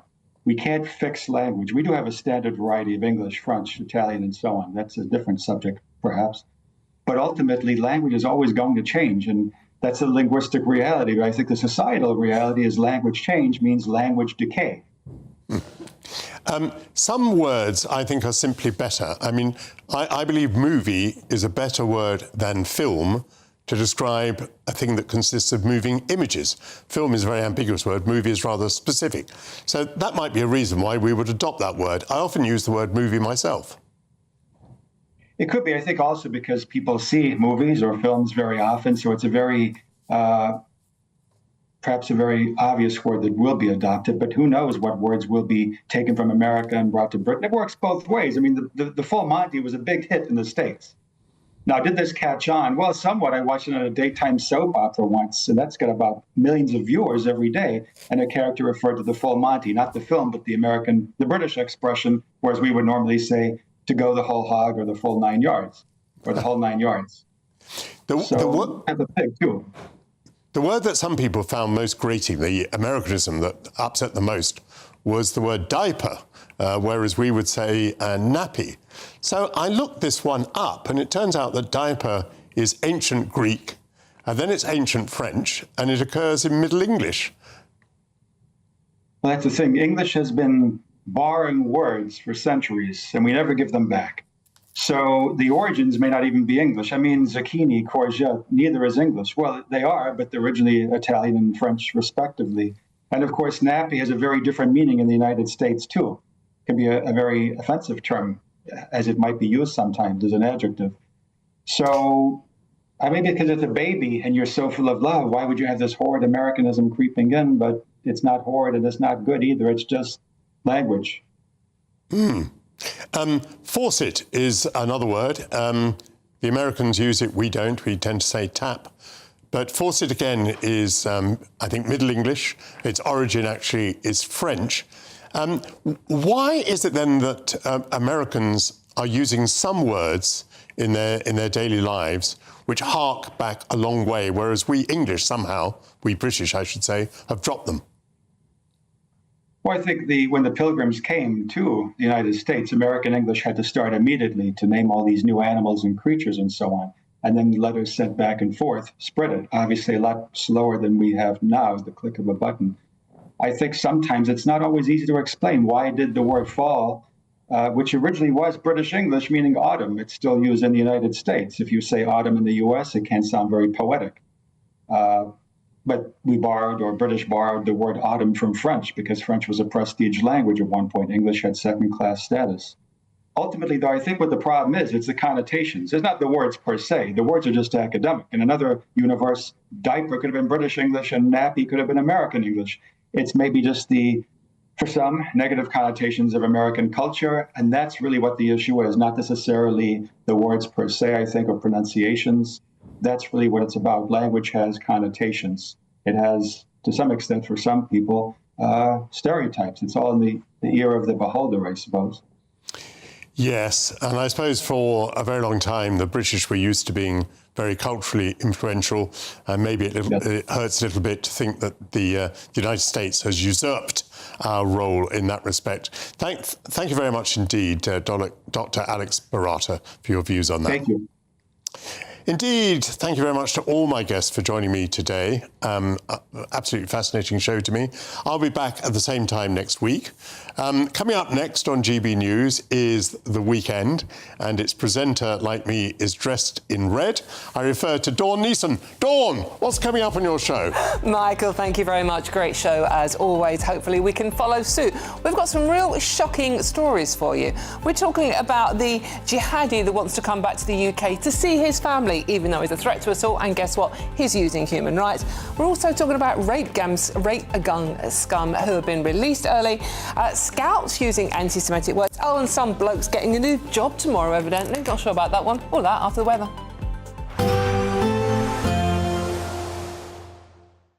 Expect warm spells with the odd rude interruption. Boxed Boilers sponsors the weather on GB News. Hello again and welcome to your latest GB News weather update from the Met Office. If you're after rain in the week ahead, unfortunately it's going to be bad news. It's looking like being another dry week for the vast majority, and there will be further spells of very warm sunshine. So the dry and settle theme is courtesy of this large area of high pressure, and whilst that will drift away a little bit towards the southwest later in the week, it is set to stay dry, as I say, for the vast majority. One or two evening showers perhaps for Devon and Cornwall, those quickly clearing away though as we go into the darkness hours, and across northern Scotland we could see a bit more in the way of thicker cloud and outbreaks of light rain and drizzle arriving through the early hours. But for the vast majority it will stay dry through tonight. In the towns and cities it will stay relatively mild with temperatures holding up in double figures, but in the countryside, well, we could see it turn rather chilly and temperatures could fall down to 5 or 6 degrees Celsius where skies stay clear. But a slightly less chilly night for northern Scotland because of that thicker cloud, and it will be a little bit damp to start the day, some areas of hill fog as well potentially. For Northern Ireland also bits and pieces of drizzle first thing in the morning, but for many western and southern parts of Scotland a bright start, plenty of sunshine, blue skies for northwest England, Wales, the Midlands and southern England.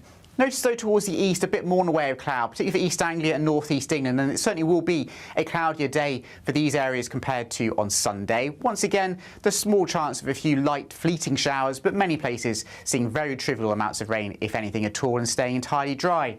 A cloudier day for Northern Ireland compared to on Sunday too, but where you do see the sunshine for western and central Scotland, Wales and western England, where we could see highs of 25 or 26 degrees. Somewhat cooler though where skies remain cloudy. And it stays similar through tomorrow evening as well. Still the cloud thick enough just about to bring one or two light showers across the very far north of Scotland and maybe for some eastern coastal counties of England too. But the theme through the rest of the week is for it to stay generally dry, lots of sunshine mainly in the south of the UK towards the end of the week, and temperatures will climb perhaps to the high 20s later in the... Expect warm spells with the odd rude interruption. Box Boilers sponsors the weather on GB News. What would you do with £60,000 cash? What would you do with a real gold bar? Well, both have to be won in our Golden Summer celebration. First, there's £60,000 in tax-free cash to bolster your bank account this year. Plus, we'll also give you a fine gold bar worth over £5,000. For a chance to win, text GOLD to 63225. One entry costs £2.50 plus one standard network rate message. Or text BONUS to 63225. 5 entries cost £5 plus one standard network rate message. Go to gbnews.com/win. Entry start at £2.50. Call 0903 686 3232. Calls cost £2.50 plus your network access charge. Or post your name and number to GB22 PO Box 8690 Derby DE1 9TT. UK only. Entrance must be 18 or over. Lines close at 4 p.m. on the 21st of August. This is a network giveaway. Entries will be pooled. Please check the closing time if listening or watching on demand.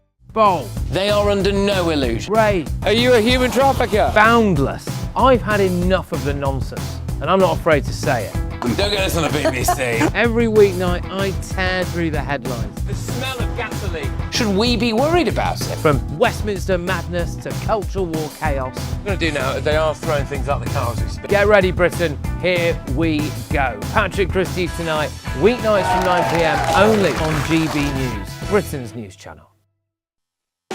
You want to know what's really going on in the corridors of power? Labour don't know what to do with you half the time, and that makes you quite lethal in the chamber. Get behind the headlines with Chopper's Political Podcast. Join me, Christopher Hope, as I sit down with the great and the good of British politics. We'll see where this ruling takes us. These are the stories shaping our nation. Chopper's Political Podcast, available